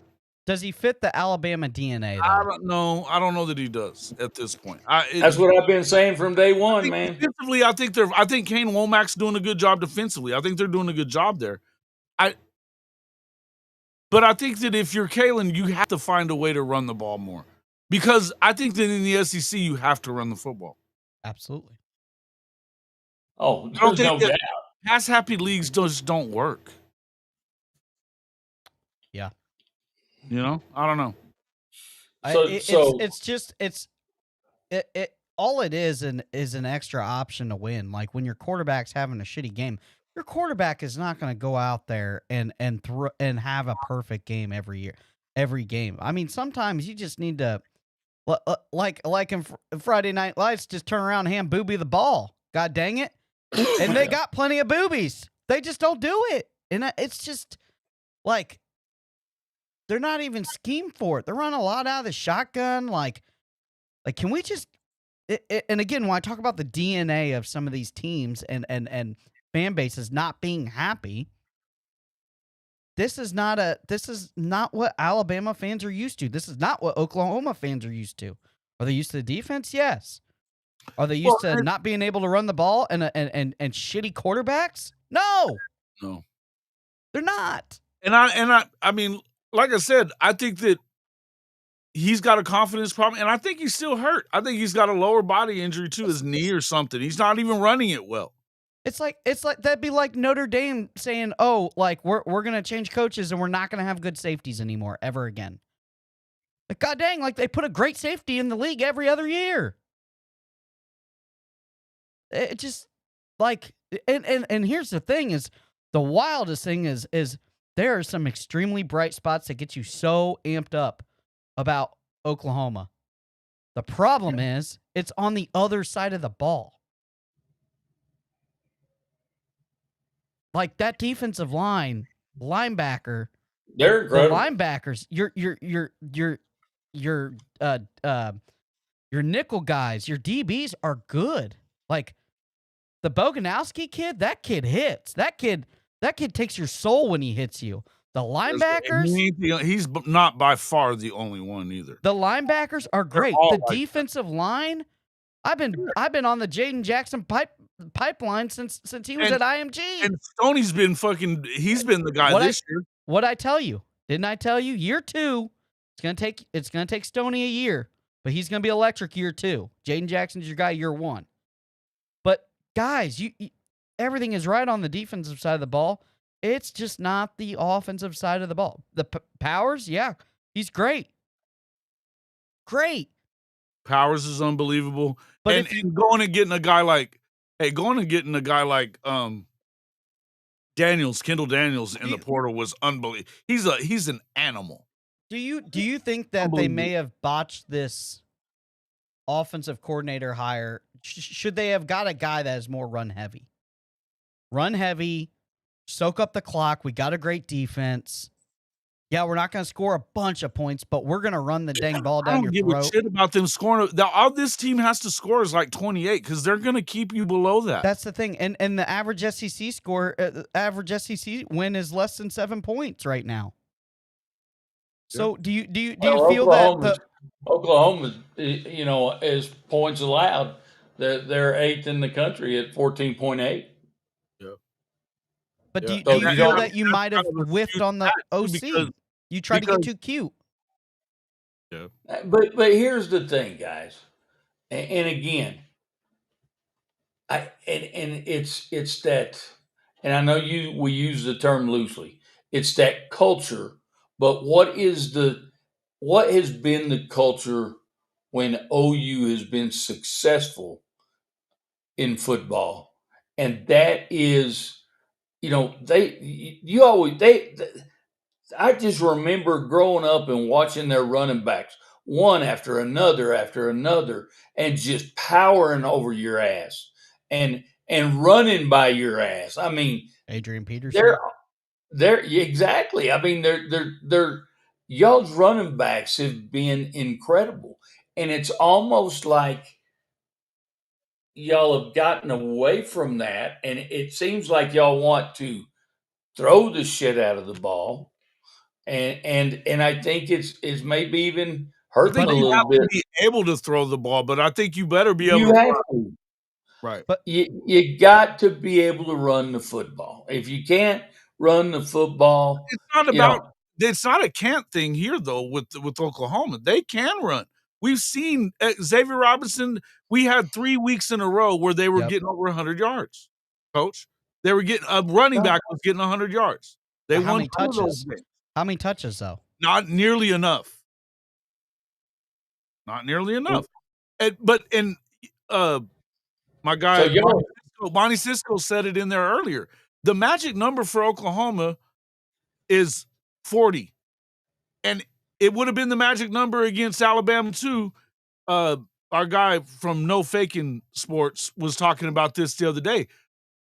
Kalen DeBoer, every time somebody's rushed for 40 times, just the attempts, it doesn't even matter the yardage. Just 40 attempts, he's lost the game. Wow. Every time Oklahoma's had 40 attempts, they've won the game. Well, y'all are averaging 131 yards a game rushing. Yeah. Which isn't, I mean, it's not great, and that's with a bunch of bad weeks. They only had 70 this past week. Right. Yeah. Yes, and if they'll do this, if they'll spread the defense out, I don't care how you run the ball, Sooner Ace. That's the thing. You can run it however the fuck you want. Spreading it out and running the ball, that's the Chip Kelly way. Why are we not doing it? Because it works. Or you see the way that Florida did this last weekend. They ran, and then play action over the top, and DJ Lagway struck one for an 80-yard touchdown. It's not guys, it's football. This isn't rocket science. There's only a couple ways to skin the cat. But again, it goes. But you got to be good at one of them. Hey, Jolis, you're on the wrong conversation here, and because everybody that comes to this show understands that it is not about fairness it's about money, and they want Notre Dame in the fucking playoff. And Miami's going to be in the playoff unless they lose again. If Miami, they can lose again. It is Miami. They can, but then they won't be tied with Notre Dame with a record either. Who they got? Well, and we can be tied with them anyway. I mean, and I'm going to tell you what, we can be tied with them, guys, and we're still going to end up ahead of them. I'm just telling you. And the reason is we played them game 1, and look what's happened from after our first 2 games. You can see what's happened with our entire team, and you can also, and our defense is not anywhere close to where we were the first 2 games. But all you guys that cry about Miami should be ahead of Notre Dame and Notre Dame shouldn't be in this, we've already said it before. You might not have been in here, but Notre Dame's going to be in if they have an 8-2 record along with several other 8-2s. They're going to be in because you know what? It's about money too, and they're gonna bring in a large viewership, and they're going to be there, whether y'all like it or not. I'm going to tell you what I think. I'm going to tell you what I think about it, guys. I don't give a shit if you like it or not. They're going to get in. Just like the push for Texas. It's viewership. It's a big brand. You got Arch Manning, a Manning, going into the playoffs, his second year, first year starting. All those, Sark on the edge of the hot seat for his job. Can he get it done? He's not. Can he go over the cliff? Not on the hot seat. I mean, god dang, have you ever seen the message boards? God dang, they're ready to pitchfork that guy and throw bricks through his house. Hold on, message boards say shit like that all the time. If he leaves, it's going to be because he wants to leave. I tell you what, guys, I believe this is what I believe. I believe he's on the edge of going to the NFL. I think that's been very clear that there's multiple stories that have been out there. You can bitch and complain about it if you're Sark, if you want to, and put out statements and shit like that. And that don't mean that it ain't true. Even in those statements, they never really said that he wasn't. All I have to say is I just hope it's not this year and it's next year, because my team is in the middle of a coaching search. Okay. Hey, there's enough doggy dogs. It's not about me caring more about money than fucking football. I'm telling you that ESPN and Fox run this show. And it's a show. And it's about ratings and money. Listen. Hey, put Joe Listen. You can be tired of the Mannings, but you know what? You know who loves the Mannings? ESPN, Fox. His name. He's got 2 goofy ears, and he lives down in the Magic Kingdom. And his name is the Mouse, Mickey Mouse, that owns ESPN and every other conglomerate to sports in the nation. And guess what? He really likes the Mannings. So if Mickey's a Texas fan, Mickey's gonna make sure that if it doesn't look too sus, Texas is gonna get in, and other big brands, not just Texas, but hey, Joel, come whine and bitch about this after this over with. If Miami holds up their end of the fucking deal. And Joe Lish, it's not about the money. I mean, it's not for us. Oh, it is. But it's about the money that comes in. Yeah. Not for Notre Dame. But by the way, Joe Lish, I will tell you this, and for somebody else that said fuck Notre Dame, no, fuck you, because last year we played in the national championship against Ohio State. If you watch the game anyway, you don't sound like you watch much football. But anyway, we played in it and we took home $20 million from that. How much of that 20 million did Ohio State get to keep? Yeah, they got to split it with the conference. So again, money. We don't worry about the money. We've got billions of dollars at the University of Notre Dame. We don't need the money. It's good to get it, but no. And I'm going to tell you this, guys. I'm not even saying that Notre Dame has a chance to win the national title. I'm glad they're in, and I hope they stay in. But I'll tell you this: when we're talking later in the year after we've gone through the bracket, we'll see who's kind of chuckling at the end. Because y'all can talk all your shit about Notre Dame you want to, but I'm just saying we'll wait and see. And I feel pretty good about it. Is all I'm gonna say. Yeah, and people are letting their hate for Notre Dame get in the way of knowing that they're a good football team, because they are a good football team. They're pretty good. Yeah, and I tell you, I think we're good. We have some definite flaws. We have definite flaws last year too, and you made it to the national championship. If I had to bet everybody has flaws. If I had to bet my 401k on it, would I take Notre Dame right now? Probably not. I'm taking Georgia. I'm taking the guy that's. I wouldn't bet my 401k on not a fucking single team. Nobody. I wouldn't do it. No, because I can sit here. We can all sit here and say so and so is going to win it, or this one's going to. There's at least 5-6 teams. There's teams 5 or 6 teams that can win the national championship. There's teams that aren't even.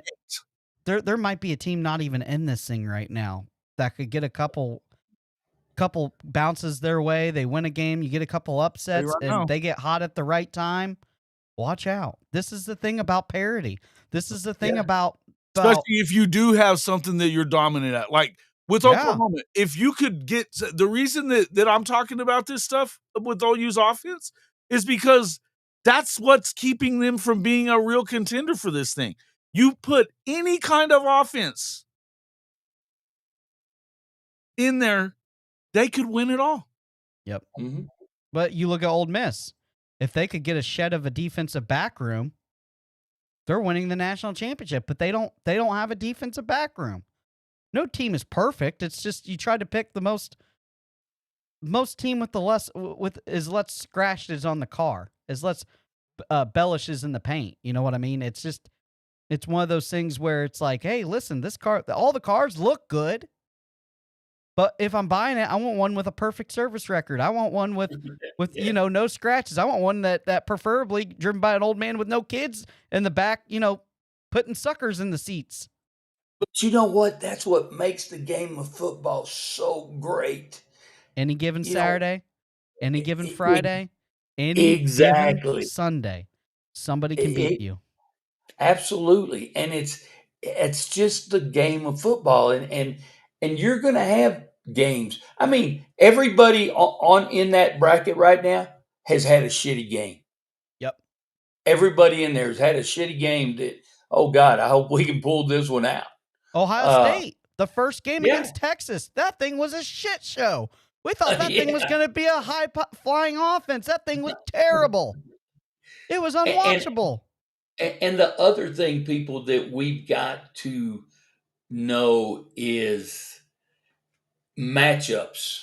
You know, so many times we don't focus on the matchups. Yep. Different team strengths, different team weaknesses. How do you match up with those teams? And don't say, well, and I hear this common opponent shit all the time, and that's good.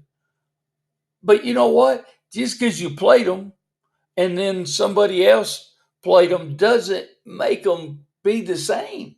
Yeah. It's matchups. It's, and so we can talk all the, comparisons and all that bullshit. But until you get in a game against another team, that's when you find out on that day who was better. And it can be anybody. Yeah. And I'm not going to go so far as to say that there's NFL type parity in college football, because there isn't. No. But there's more parity right now than there has been at any time in the last 20 years. Yep. Because of the fact that if you're Kirby or Nick Saban, which is why Nick's out, you don't get to stack guys on the fucking bench for 4 years and then play them. Yep. And force them to be there. Not right. Yeah. Oh, you can't go. That's the key word. Not that I love you. Like, I'm gonna talk sweet to you every year. Oh yeah, he was keeping them around because he didn't want them playing anywhere else. Yeah. And if they did leave, they couldn't do it, and they couldn't go to the SEC. Urban Meyer did the same thing. If you wanted to transfer, right, he did. You couldn't go to a Florida school, you couldn't go to the SEC, and you couldn't go to a big name program we were going to play the next year. Absolutely. Well, god dang, how many teams can you go to? Can All State? No, they all did. They were all doing that. And I'll tell you what, Cliff Kingsbury tried to do that with Baker. He was trying to do that with Baker. They were able to get around it. You're not big enough to do that shit, Cliffy. You know what I mean? Not big enough to make that choice. You're Texas Tech. Hey, True Okie, I'm going to tell you. They did play. Miami did win. And I think we have a different scenario now. But I'll tell you, I don't give a shit what I can't control the committee. I think it's obvious, very, very obvious what the committee thinks. Yeah. Miami has don't get it twisted. Miami has a very good offensive line. Probably one of the best offensive lines in the nation. They have a good defense too. They're nasty. They got a good defense. Damn defense. Their defensive end killed us. What else can they do? Ends killed us. What else can they do? They can run the damn ball. Yep. And they got one wide receiver and the Malachi kid that can absolutely take it to the house on a slant. That's all really you need to get into the playoffs. Like, win the games you should, and you're going to have some tough ones, and be good in the trenches and play solid defense. Like, guys, this is football. We've been playing it for years, and I keep saying it. We've been playing it for years and years. The recipe to win is there. You just got to have the talent, the horses, fight the injury bug, and not collapse on yourself. Yep. TP, thank you. And you can scream it. I don't even mind that you went all caps on this, because it's a stupid conversation to continue having. Guys, stop with the fair bullshit. Stop it. You got to stop, because here's the deal. It is not about who's the best team even. It's not about that. You can argue that anyway. It's an arguable point. I'm going to tell you that I think Notre Dame is plenty worthy as a team to be in the college football playoff. They have one of the best coaches in the country. They've got the best running back in the country. They've got actually like 3 really, really good running backs. They've got a bunch of good receivers, and their defense is playing lights out right now. Nobody wants to see them. I get it. But I'm telling you now that that don't mean shit. You know why they'll be in there? Because the ratings say they get 12 million people to watch them. Jason, and Jason, and before the first playoff committee put out the bracket, the rankings, I really didn't believe we were going to be in it. I thought we would be sitting on the outside, looking in. And you said it just a little bit ago, it's very obvious what the committee's telling us. Notre Dame's going to be in it, unless they get beat again. And you know what? If they get beat again, they don't deserve to be in it. Plain and simple. But I was really surprised. And like I said, like you said, they're telling us already that Notre Dame's going to be in it if they don't lose. And Sooners to win 8 or 12 or whatever. Come on, man. They're going to keep. I mean, they're going to expand the playoff, but they only need to do that so that they can keep putting the ACC and the Big 12 teams in the fucking group of 5. You don't need a bigger playoff. You don't. They're doing that too so that you can continue making more money for these networks. It has nothing to do with finding out who the best fucking team is. 35-team playoff? Yeah, 50 team. We're going to go to the NCAA tournament style. Why not? Hell with it. Why not? See who really it should definitely not go over 16, but it will. Yeah. Well, you know what? If we did grow it to a big like the NCAA tournament, the good thing is nobody would be able to bitch about schedules. Hey, Joelish, stop fucking watching then. Stop watching it. That's the only way you're going to get your way.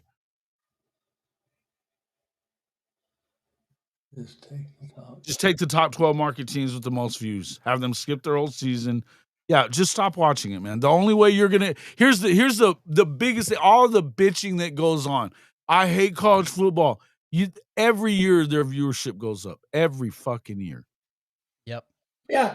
If you don't like it or agree with it, get the fuck out of it. Stop watching it. So if you really think it's so bad, you got to quit watching. Nobody's doing it. Nobody's doing it. Quit buying paraphernalia too. Quit buying stuff from Fanatics. That's the only way you can do it. And nobody and guess what? Merch. You guys are in this podcast. We're not even very big. And you guys are here talking about college football because you fucking love this shit. At the end of the day, I don't give a fuck how many they put in because I still get to watch it. Yeah. It's still going to be fun. Damn, did you give me one of those, brother? Oh, bearing it up. Hey, I saw that you didn't do a beer review. Yeah, I went and shot trap today. You can't drink and shoot. No drinking and guns. That's right. Yeah, I got a big duck hunt Saturday. I got a guided duck hunt with a dog and everything. So I'm trying to get. What kind of hunt? Ducks. Oh. I thought you said something else. I'm on vacation this week, so this is why I'm hanging out. I usually am at work, but I did a staycation. I replaced it. I replaced the D with an F. I thought that's what you said. Yeah. So I like this is the last week we can take vacation at work because then we get into our busy season with shipping and it's Me too, Ginger. I don't even watch the NFL anymore. I'm fucking over it. I sadly bought the NFL ticket and I buy it every year. Anymore. My kid likes watching it, so the only reason that it's over the Otis Taylor thing for me. I can't. So I'm a big Vikings fan, but god dang, the Vikings been pissed. I've been getting it both ways. I've been watching bad football Saturday and Sunday. And I'll be honest with you, running this show, I have no. You ain't got time. I'm a one-man show. I don't have time for I don't have time to pay attention to that other shit. Yep. I don't. I'm always working on my show. Yep. And so I just don't. And I mean, I've been a Niner fan my whole life and all that. I know they're pretty good. I don't know how good they are this year. Yeah. I think they're down to oh yeah, Mac Jones has been playing quarterback. I'll tell you this. That just tells me that the Niners have at least one of the top 2 offensive minds in the game. Yep. because he just keeps making quarterbacks that aren't very good until they get there into unbelievable. It's a key. There's only a couple of them, but that's the key to have guys like that. Yeah, Kyle's the man. Kyle's the man. It's the one Longhorn I like. But anyway, stop watching it. Yeah, watch the Steelers. I've been out of the NFL for 3 years. I don't watch it. Yeah, I have a hard time with it. Now, and here's the other thing. I sit and watch. Literally, I watch the Sooner game, and I watch for the rest of the week. I watch everything else. Yeah, you go back and watch. Yeah, that's what I do. I watch them all, and I'm literally I watch AAC. I watch the Sun Belt. I watch all that shit. Yep, I love it. I love it. I watch a lot of SEC. I watched a lot of Kansas this year. I don't know why, but I kind of like their coach. I kind of like their offensive scheme. Kansas? Yeah, they're always innovative. They're always on some next. Oh yeah, Lance Leipold's a bad dude, man. Lance Leipold's a bad dude. If they could get it, if he could build a roster there, I just don't think he can. And if he could build a roster there with some NIL money, if they could get an injection of NIL money, watch out, they could be really good. They're riding on the fine line. Hold on real quick. Stephen G. I'm happy about what happened this weekend, just so you understand. I'm happy about Oklahoma being in contention for the playoffs. The only point that I've been trying to make about all this, and yes, I'm glad that Hawkins is going to get his red shirt. I know that's what they've been pushing for. What I'm telling you is I'd love it if we could really say that we got a shot to win this thing this year. And the way they're playing offense, it's not going to happen. And that's just a fact. That doesn't mean I'm not happy. I'm very happy that they just beat Alabama for the second time. I was in the stadium watching this shit. It's the best. That is the best experience at a college football game I've had at an away game. Probably ever. It was badass. Now, the Cotton Bowl were Red River when Caleb Williams, that comeback, fucking great football game. Right? Great football game. But as far as the atmosphere, everything the whole way around, that was unbelievable. The Alabama fans were good to me. Hey, did oh gosh, his name just left me. Who? Oh, Smook. Smoke. What about him? Did y'all hang out? Yeah. And Bob, he beat the shit out of me at bowling. But I got him at golf on Sunday. Oh, there you go. That's good. But I mean, I'd love to see Oklahoma win the national championship. Is the only reason. Look, guys, you guys want me to tell the truth to you, do you not? I'm going to tell you how things are, and I don't really give a fuck if it makes the program mad or I don't care. I don't care. Oh, Jason, you always sugarcoat shit. Yeah. Hey, I'll tell you this: Coach been mad at me before too. Oh yeah, and vice versa. Yeah. Yeah, both ways. I'll just say this. I hope that it works itself out. But I don't have a ton of hope that it will this year. And I think that any time that you don't take a real opportunity, I mean, because we can think that these playoff chances are going to come around every year, but they're not.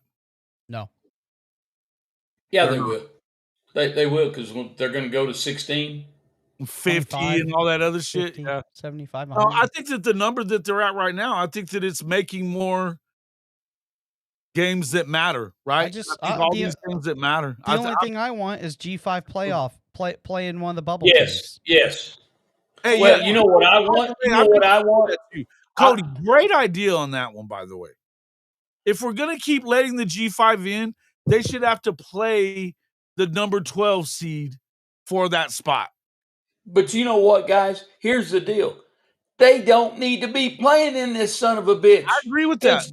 Because they don't have a fucking chance in the world. So let them play their own. It's not even about chances, though. We just said that.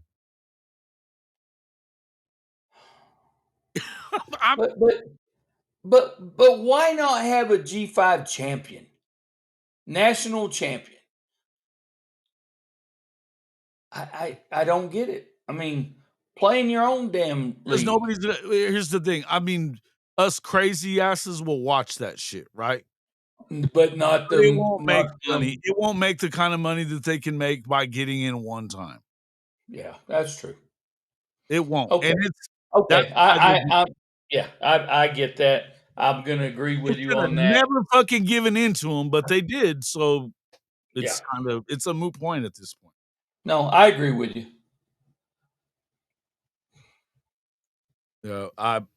He's not leaving. You said, well, we'll see, bud.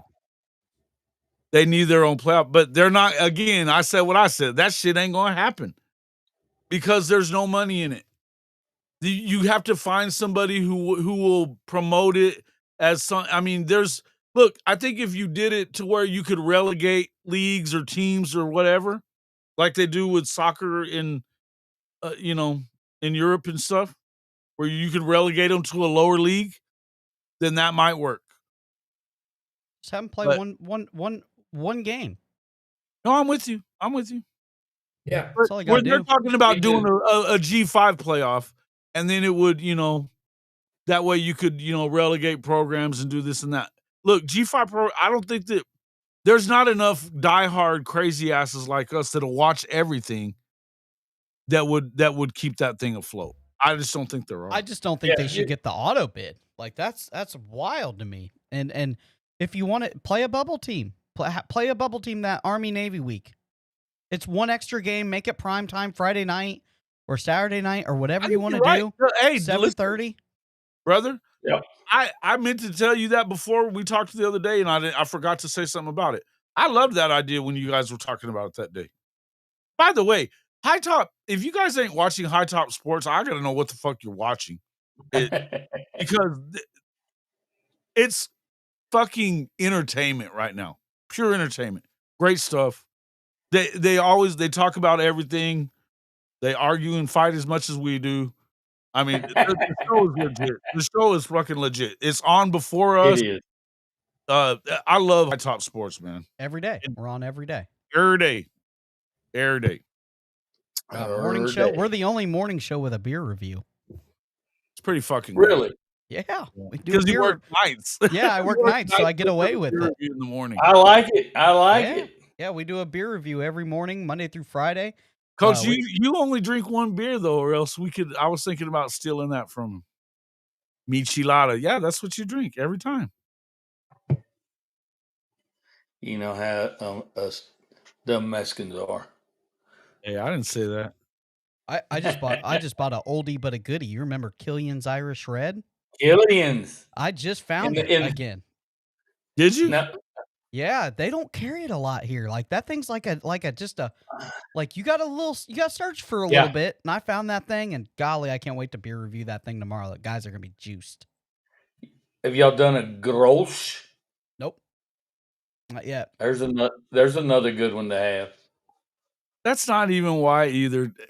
Ginger, don't listen to that. Why don't they get in the conference? Because it's not worth it for them to do it. They make more money like they're doing it. I don't. 65 million that they get from NBC. They're getting like 15 million from Under Armour. What is it? The ACC. We get money from the ACC. They get money from the ACC, so they're making as much as the SEC Big Ten. And yes, they can handpick, but guess what? I'm going to tell you now. All this bitching about the schedule. All you people that are bitching about schedules, I hope that you continue to do it because guess what? Now that they made strength of schedule matter, everybody's going to have to change their scheduling habits. Jason, have you seen the people we've got on our schedule upcoming that we've scheduled? We've got Texas, we got Auburn, we're adding some great teams to that schedule. Could we see a perfect win team not get into the playoffs because the strength of schedule is so bad? Being a Power 4 team, could that happen? Oh yeah, I think. Well, it's going to depend on. It's going to depend on where, like how how many teams I are guess it'd have to be undefeated. G5, right? It couldn't be one of the Power 4 because the Power 4s get an auto bid if they win the conference champion. But No, that's not true. It's always been the highest 5 conference champions. Or the 4 highest conference champions that get the bye, right? That doesn't mean it has to be, because the Pac-12 still technically exists, right? No, but it's not a G. Okay, yes, but say like they were talking about Duke a couple of weeks ago, right? When Duke beat Georgia Tech, and they were in line to get, because they only had 1 loss in the ACC, so they were now in line to get into the conference championship game. But they got like a 3-4 record or whatever it was. They were 5-5 or whatever it was. Yeah. But had they have got to the conference championship and won it, Uh-oh. I don't know what happened. There you go. Whoa. You're back. You're back, Jack. Had they gotten to the conference championship and won the thing, they would have. Nobody would from the ACC would have gotten in.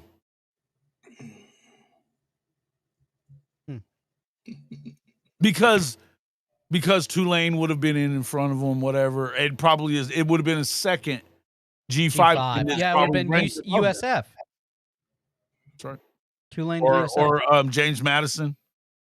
So I wonder if G5 is going to have to make a single power conference. That's another way they can do it. See, this is, and I think that it's hilarious. Yeah, I have seen. We talk about it all the time. They protect their teams from each other. Even their best teams are protected from each other. And they were bitching and talking all that shit about 9 games for the SEC on their schedule, acting like that shit matters, right? They were calling the SEC the other conference. They wouldn't even call them out by their name. I know. What they did, though, was they just made the SEC stronger. Because the SEC wasn't going to do it until they got guarantees from the committee, from ESPN and all them, that if they add that 9th game, it's going to, the strength of schedule, which was already higher than everybody's anyway, strength of schedule will matter more. They not only made it matter more, the metric they had, they added another metric that guarantees it. So now your Matt Rules and Lincoln Rileys, who are running away from fucking competition, are going to have to change that up. Yep. Hey, Joe Lish. So tell me, who is your college football team? From what I'm reading on all your statements, to me, right? I think you're probably an Akron fan, right? The worst fucking college football team in college football. I think that's your fan base. That's who you love, friend. Yeah, I think like how the SEC grew, I think the G5 is going to have to make a super conference of all the best G5 schools. They'll make like a little super conference, and those schools will get a bid. Which I still want them to play a winning game, but those teams are going to have to get a bid, and then essentially everybody else will have to go down to a lesser status. But it still has the question, like, say Ohio State schedules a bunch of lumps and only one good team and no good non-cons, like, could it hold them out of the playoff? Like one of the big schools, like Ohio State or somebody like will it hold them out of the playoffs? Because you ain't played nobody.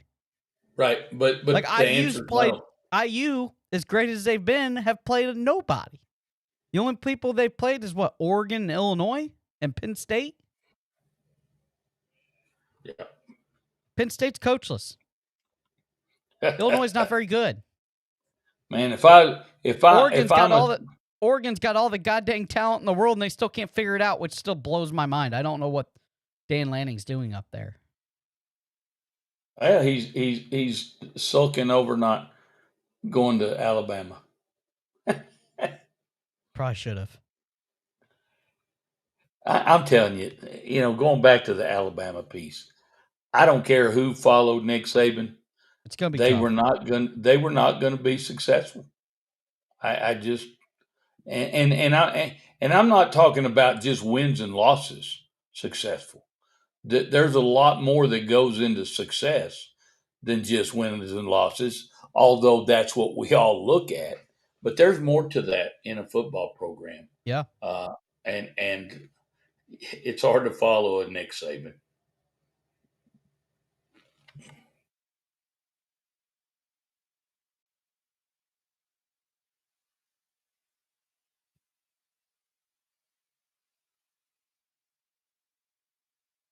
So tell me, since we're kind of in a lull here, Sorry, guys. tell me, you're fine. Tell me who are the top contenders for the Florida job? I know we already talked about Kiffin. I think Kiffin's 1A, 1B. I think Jason would definitely say that too. I think secondly, I mean, he's the most sought after. I don't know that he's the best coach necessarily. I think they've looked at the Georgia Tech coach, Brent Key. My question is, I don't want a guy that's only won with one quarterback. They have looked at the Louisville guy, and he's gonna sign an extension. They have vetted Braun. Yes, they have now vetted Lincoln Riley, which I am not a proponent for. I just don't understand why he would run from the SEC to run right into the hottest job in the world. Because his seat is fucking boiling in Southern California. Yes, sir. He hates it there. And then I've heard he's unable to hold a recruiting class. Here's the thing. We talked about this the other day too. And I mean, the problem with Lincoln is, I was talking about this with Bishop Frank the other day, is that he never holds on to, I mean, they'll use him to like leverage NIL money, but they're not going to the school. They're not getting the players as much, those defensive guys. Now they're talking about we're the number one recruiting class, blah, blah, blah, blah, blah. You are until signing day. Yeah, you are till you're not. You are till you're not. And so we'll see how many you keep at signing day. Here's the thing. I don't know.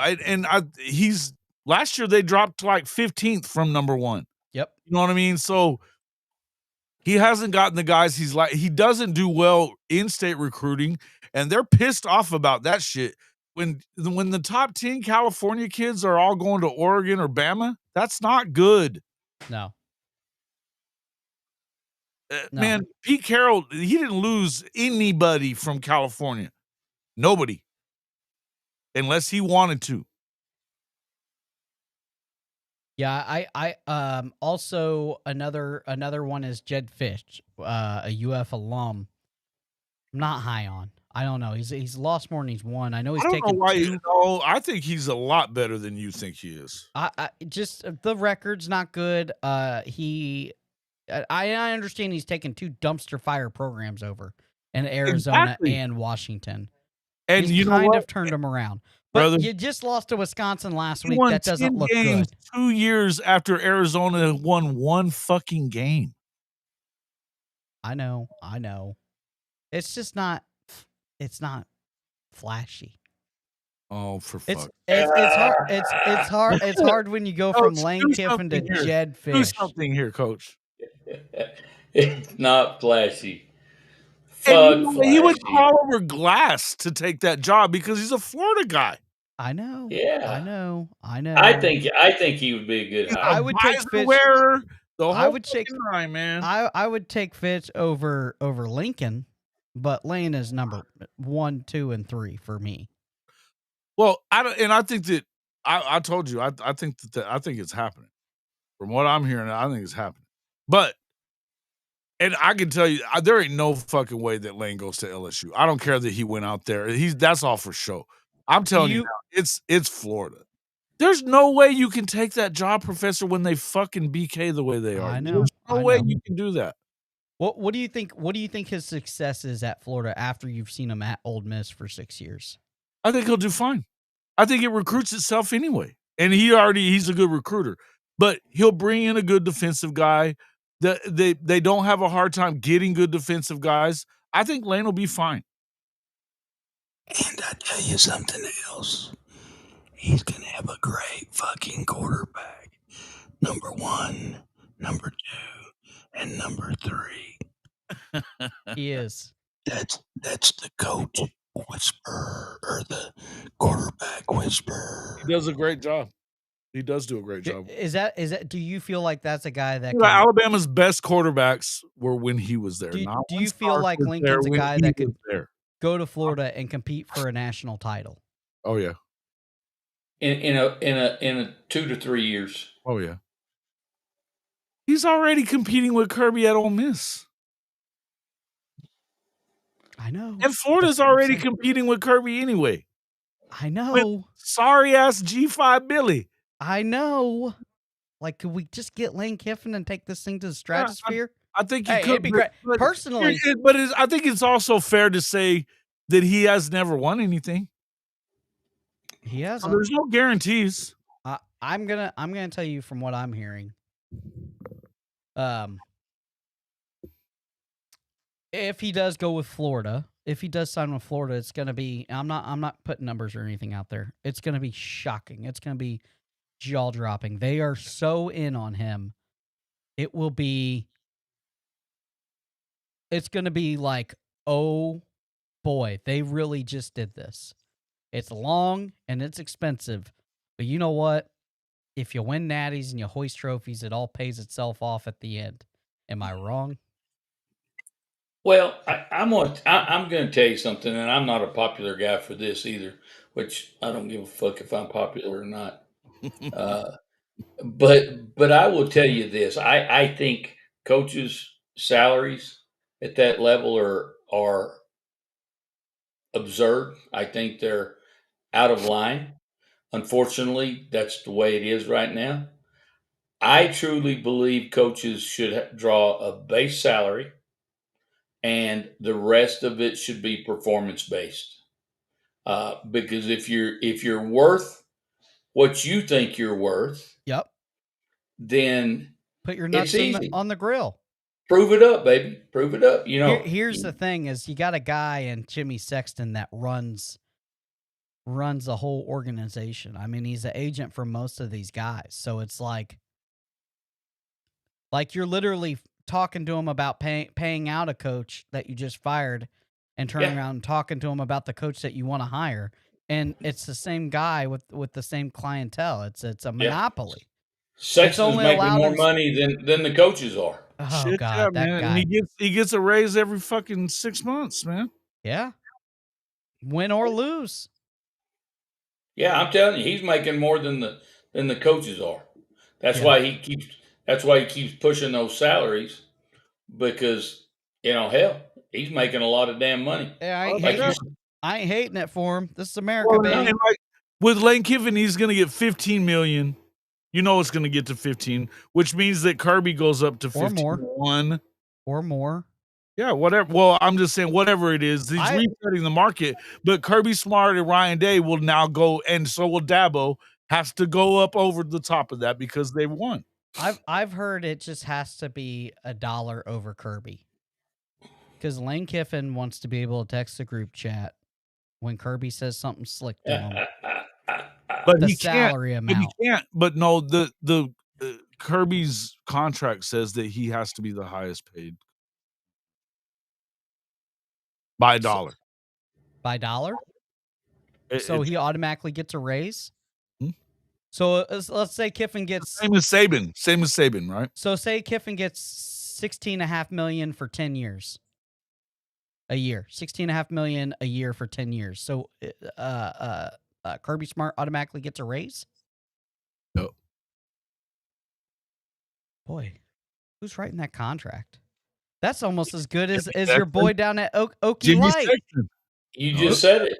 You just said it. Sexton is. That's just as good as the guy at Okie Light with his recurring contract every year. Oh no, it's better than that, but yeah. And he no longer has that anymore. Okie Light, where's that at? Oklahoma State. Who are they going after? Apparently it's going to be the North Texas guy. Is the last I heard. Oh, that's a good one. That's a good swing. He's good. They actually called me last week. Did they? You said no? You'd be in Stillwater right now. I promise you, I'd be in Stillwater right now. I don't give a fuck. Fire me. Jason Well, that's the way. Hey, guys, that's the way to go too. Just get fired. Go coach a little bit, do a shitty job, get fired, and you got you're set for life. Well, I don't know how hard it is to. They've got money and shit. He just was fucking it off, man. But Jason, let's go back though. No, he wasn't just no, he wasn't. Jason, he was not, and if you disagree with this, fuck you. But you said it over and over and over, and it was true. He was not worth a shit as a head coach. He was. The only reason his record was the way it was is because of the teams that he beat. Think about it.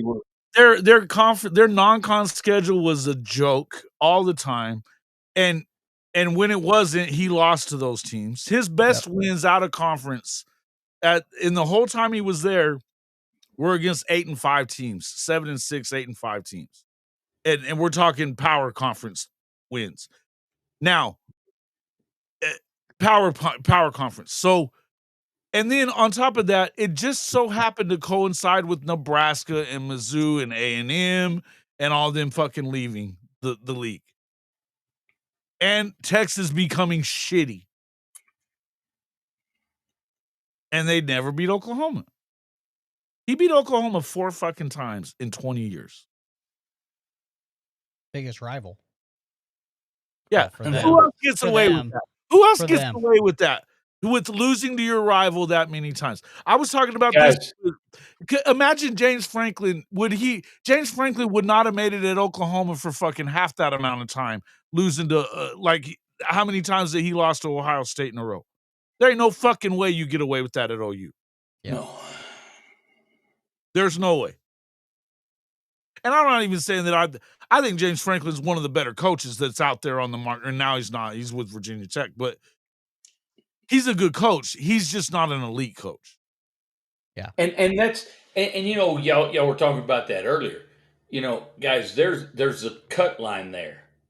Right. He's 40. You've got coaches that are shitty coaches. You got coaches that are okay coaches.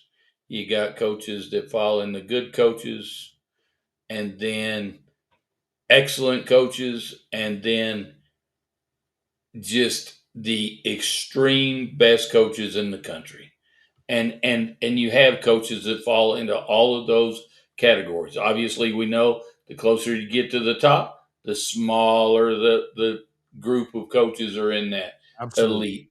And there's levels to the shit though. And you can have a good coach just bounce up too fast and not being able to adjust, just overwater himself. I think that happens majority of the time. These young guys just take these jobs and they're a fish out of water.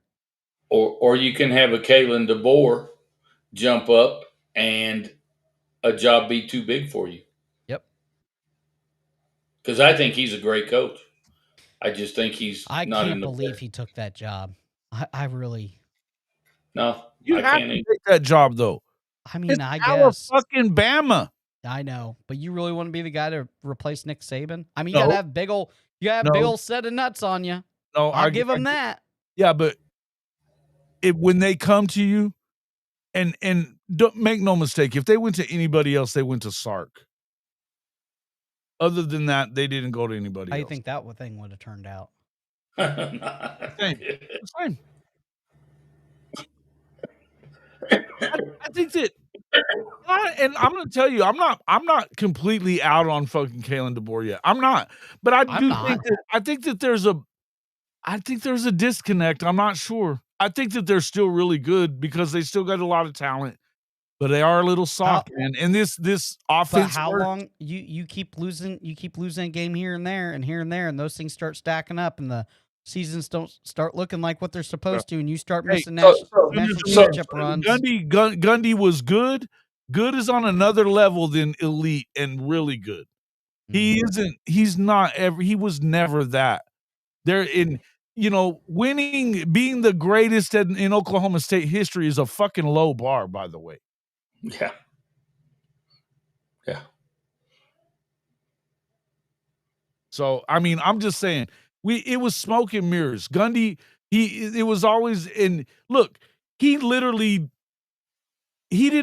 admitted on Andy and Ari earlier this year that they weren't paying guys the last couple of years in NIL stuff. They were not doing it. He hasn't been participating. And now all of a sudden he's going to get a job? Get the fuck, no way. If you hire Mike Gundy now, you're a moron. Yep. Because he hung it up a long time ago. JUCO. You can go coach JUCO. I don't think he wants to. I think he wants to farm or something like that. Why would he got a $15 million buyout? They want to just sit on the farm? I think he sold the ranch, but I don't know. No, Ollie Gordon probably made some money. Ollie Gordon probably got paid. I'm not saying nobody was making money. I'm saying that he admitted that they didn't really play the game like they needed to. And think about it. They went from the Big 12 championship game 2 years ago to fucking 0-4 in the Big 12 the year that Oklahoma and Texas left. The year they were going to clean the floor with everybody. Yeah. I mean, it was so fucking bad ago. So bad. And I hated it. Oh. DeBoer needs more athleticism and finesse from his linemen. Well, that is a bad mix though for the SEC. Gotta be able to run the ball. Gotta be able to run the ball. Gotta be able to run the ball. And to be able to run the ball in the SEC, you gotta have them big boys that they have there. Them trying to go, you're telling me that they don't have the right offensive fucking lineman for the SEC at Alabama? What are we talking about? They got a bunch of 5 stars. I have the right But ones. they're too big. They're too big. Yeah, too big. Too big, but can't run the ball either. Well, it's because they don't do it the same way. Look, I don't know why he doesn't run off a tackle. It doesn't make sense to me. They run a lot of shit right up the middle. I don't get it. You know what? We're the same way, Jason. We run between the tackles, and it just fucking kills me. I keep thinking, just a few times off tackle, man. Just a few. I don't get that shit. I don't either. I don't get it. And Oklahoma does the same fucking shit. Yeah, we do the same shit. And I know they like to get in there and run that zone play and run the duo and that's the teeth of the SEC defenses, though. Exactly. Everybody's defense in the SEC has big daddies right there. Yeah. You're running into the big boys right there. Yeah, it's like when we played Texas, we ran 4 straight plays to Simmons, and he stopped every single one of them. It's like, I remember that. No shit, dummy. Yeah, and Colin Simmons is a bad dude. So he struggled to run the ball at UW too. Yeah, when they got in the playoff, when you had to do it. But I mean, shit. He beat Texas 2 years in a row. You can say whatever you want, but he beat Texas 2 years in a row in a bowl game and then the playoff. And it wasn't. I mean, here's the thing. He's proven that he can win. He's proven he can win. I don't know that this is the perfect fit for him there, but they're still recruiting very well. That's the thing. They're still recruiting very well. So I don't know that it's not going to work. I'm not hating on Bama. I'm still not on Alabama, but I don't know. I think that you could have probably found better fits for it. Maybe you couldn't the first time around. Because I think they did approach. Somebody was talking about they had approached Lane. I don't know that I believe that, but that he didn't want it either. Right after Nick. Smart feller. 9-3, and they wanted to fire him there. Yeah, I know. 9-3. They wanted to fire him. It's a wild fan base. It's a It could wild. get like that though. It get like that. Well, and that's what. Hey, look, I said this the other day. The fan bases at places like Oklahoma and Bama and Notre Dame and Ohio State, they're fucking nuts. They are. Yep. Florida. But that's why they're good. Yep. Because the standard is the accountability. standard no matter what. Yep. Right. We have And you accountability. know what? If you're a coach, and back me up on this. If you're a coach, you want a program like that it's insane. Yeah. Because that means they care enough to pour into it. If you're not having stomach ulcers and sleeping problems, you're not the right spot. Like you want some pressure. It may not even be ulcers. It may just be people fucking putting shit in your yard, or breaking your windows. Yeah. Yeah, I've had that shit. We're starting. My high school's starting. They were putting real estate signs in Coach's yard the first year he got to Hobbs. I was like, what the fuck? I've always sucked. Why? It's wild. So our high school's on a we've never had a team like this. We run, I call it the toxic tee. It's a wing tee, but we throw out of it too. It's nasty. Yeah. We're scoring like 65 points a game, and we're shutting everybody out. And so we're on a state title run right now, and it's like this high school team is a basketball school. It's never been good. It's terrible. We have this young high flying coach with this offense and defense, and he won 10 games last year. We got knocked out of the semifinals, and he's on a state run, and it looks like we're gonna take it to state and maybe hoist a championship trophy. And people were crying that we didn't win by enough points last week in the semifinal. Dude. It's like, guys, 3 years ago we only won 4 games. We would never even won the conference. Like that quick. Yeah, as soon as someone said, I thought if anyone would follow Nick, it was Dabo. But even he, I mean, why would you leave Clemson when they won't fire you? Yep. And if you go to Bama, you don't mean shit to them, even though you played there. It doesn't matter. They don't give a fuck. You're still following Nick. All right, boys. I got early morning in the morning. We've been going forever. Got the morning show and all that. So get ready for that. It was great seeing you, Professor. Good seeing you, Coach. Good seeing you, Jason. Glad for inviting me, hopping me on here. Yeah, man. Love having you. For sure. Tell Sheldon I'd love to come on you guys' show every once in a while. It'd be fun. I know. We're busy. I'll tell him. Yeah, let me know. All right, guys. Have a good one. We love you. Hey. What's up? Talk to everybody later. No, appreciate you coming in.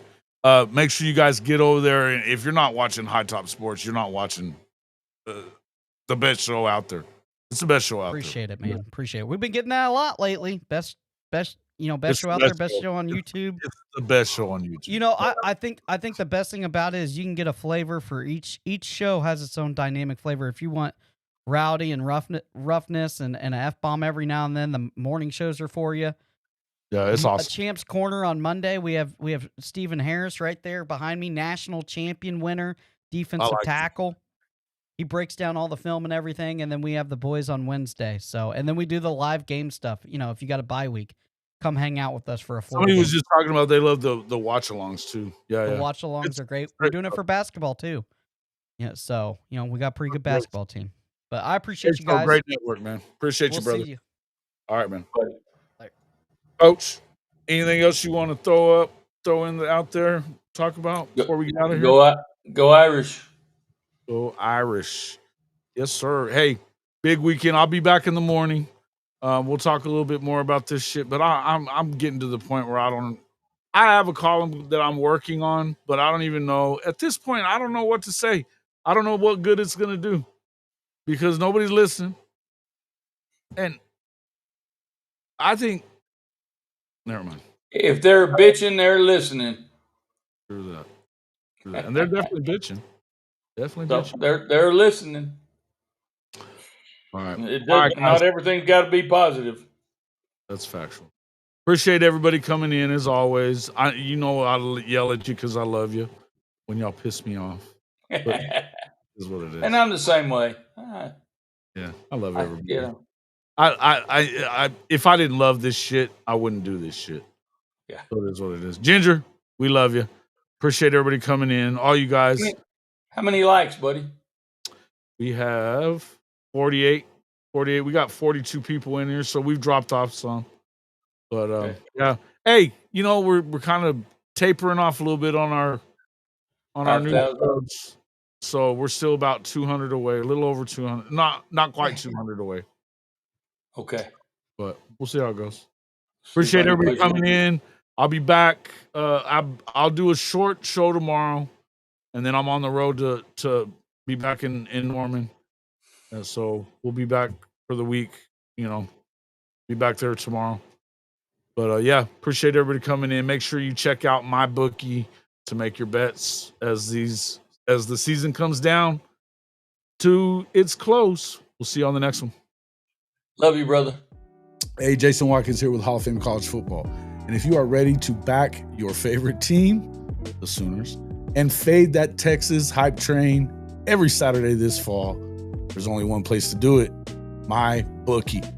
Right now, you can double your first deposit up to $1,000 when you sign up at hofmedia.us/mybookie1000. That's hofmedia.us/mybookie1000. Yep, 100% deposit bonus, and it takes less than 5 minutes to get started. Whether you're betting college football, rolling the dice in the online casino, or dropping a 10-leg parlay on SEC Chaos, MyBookie has everything you need.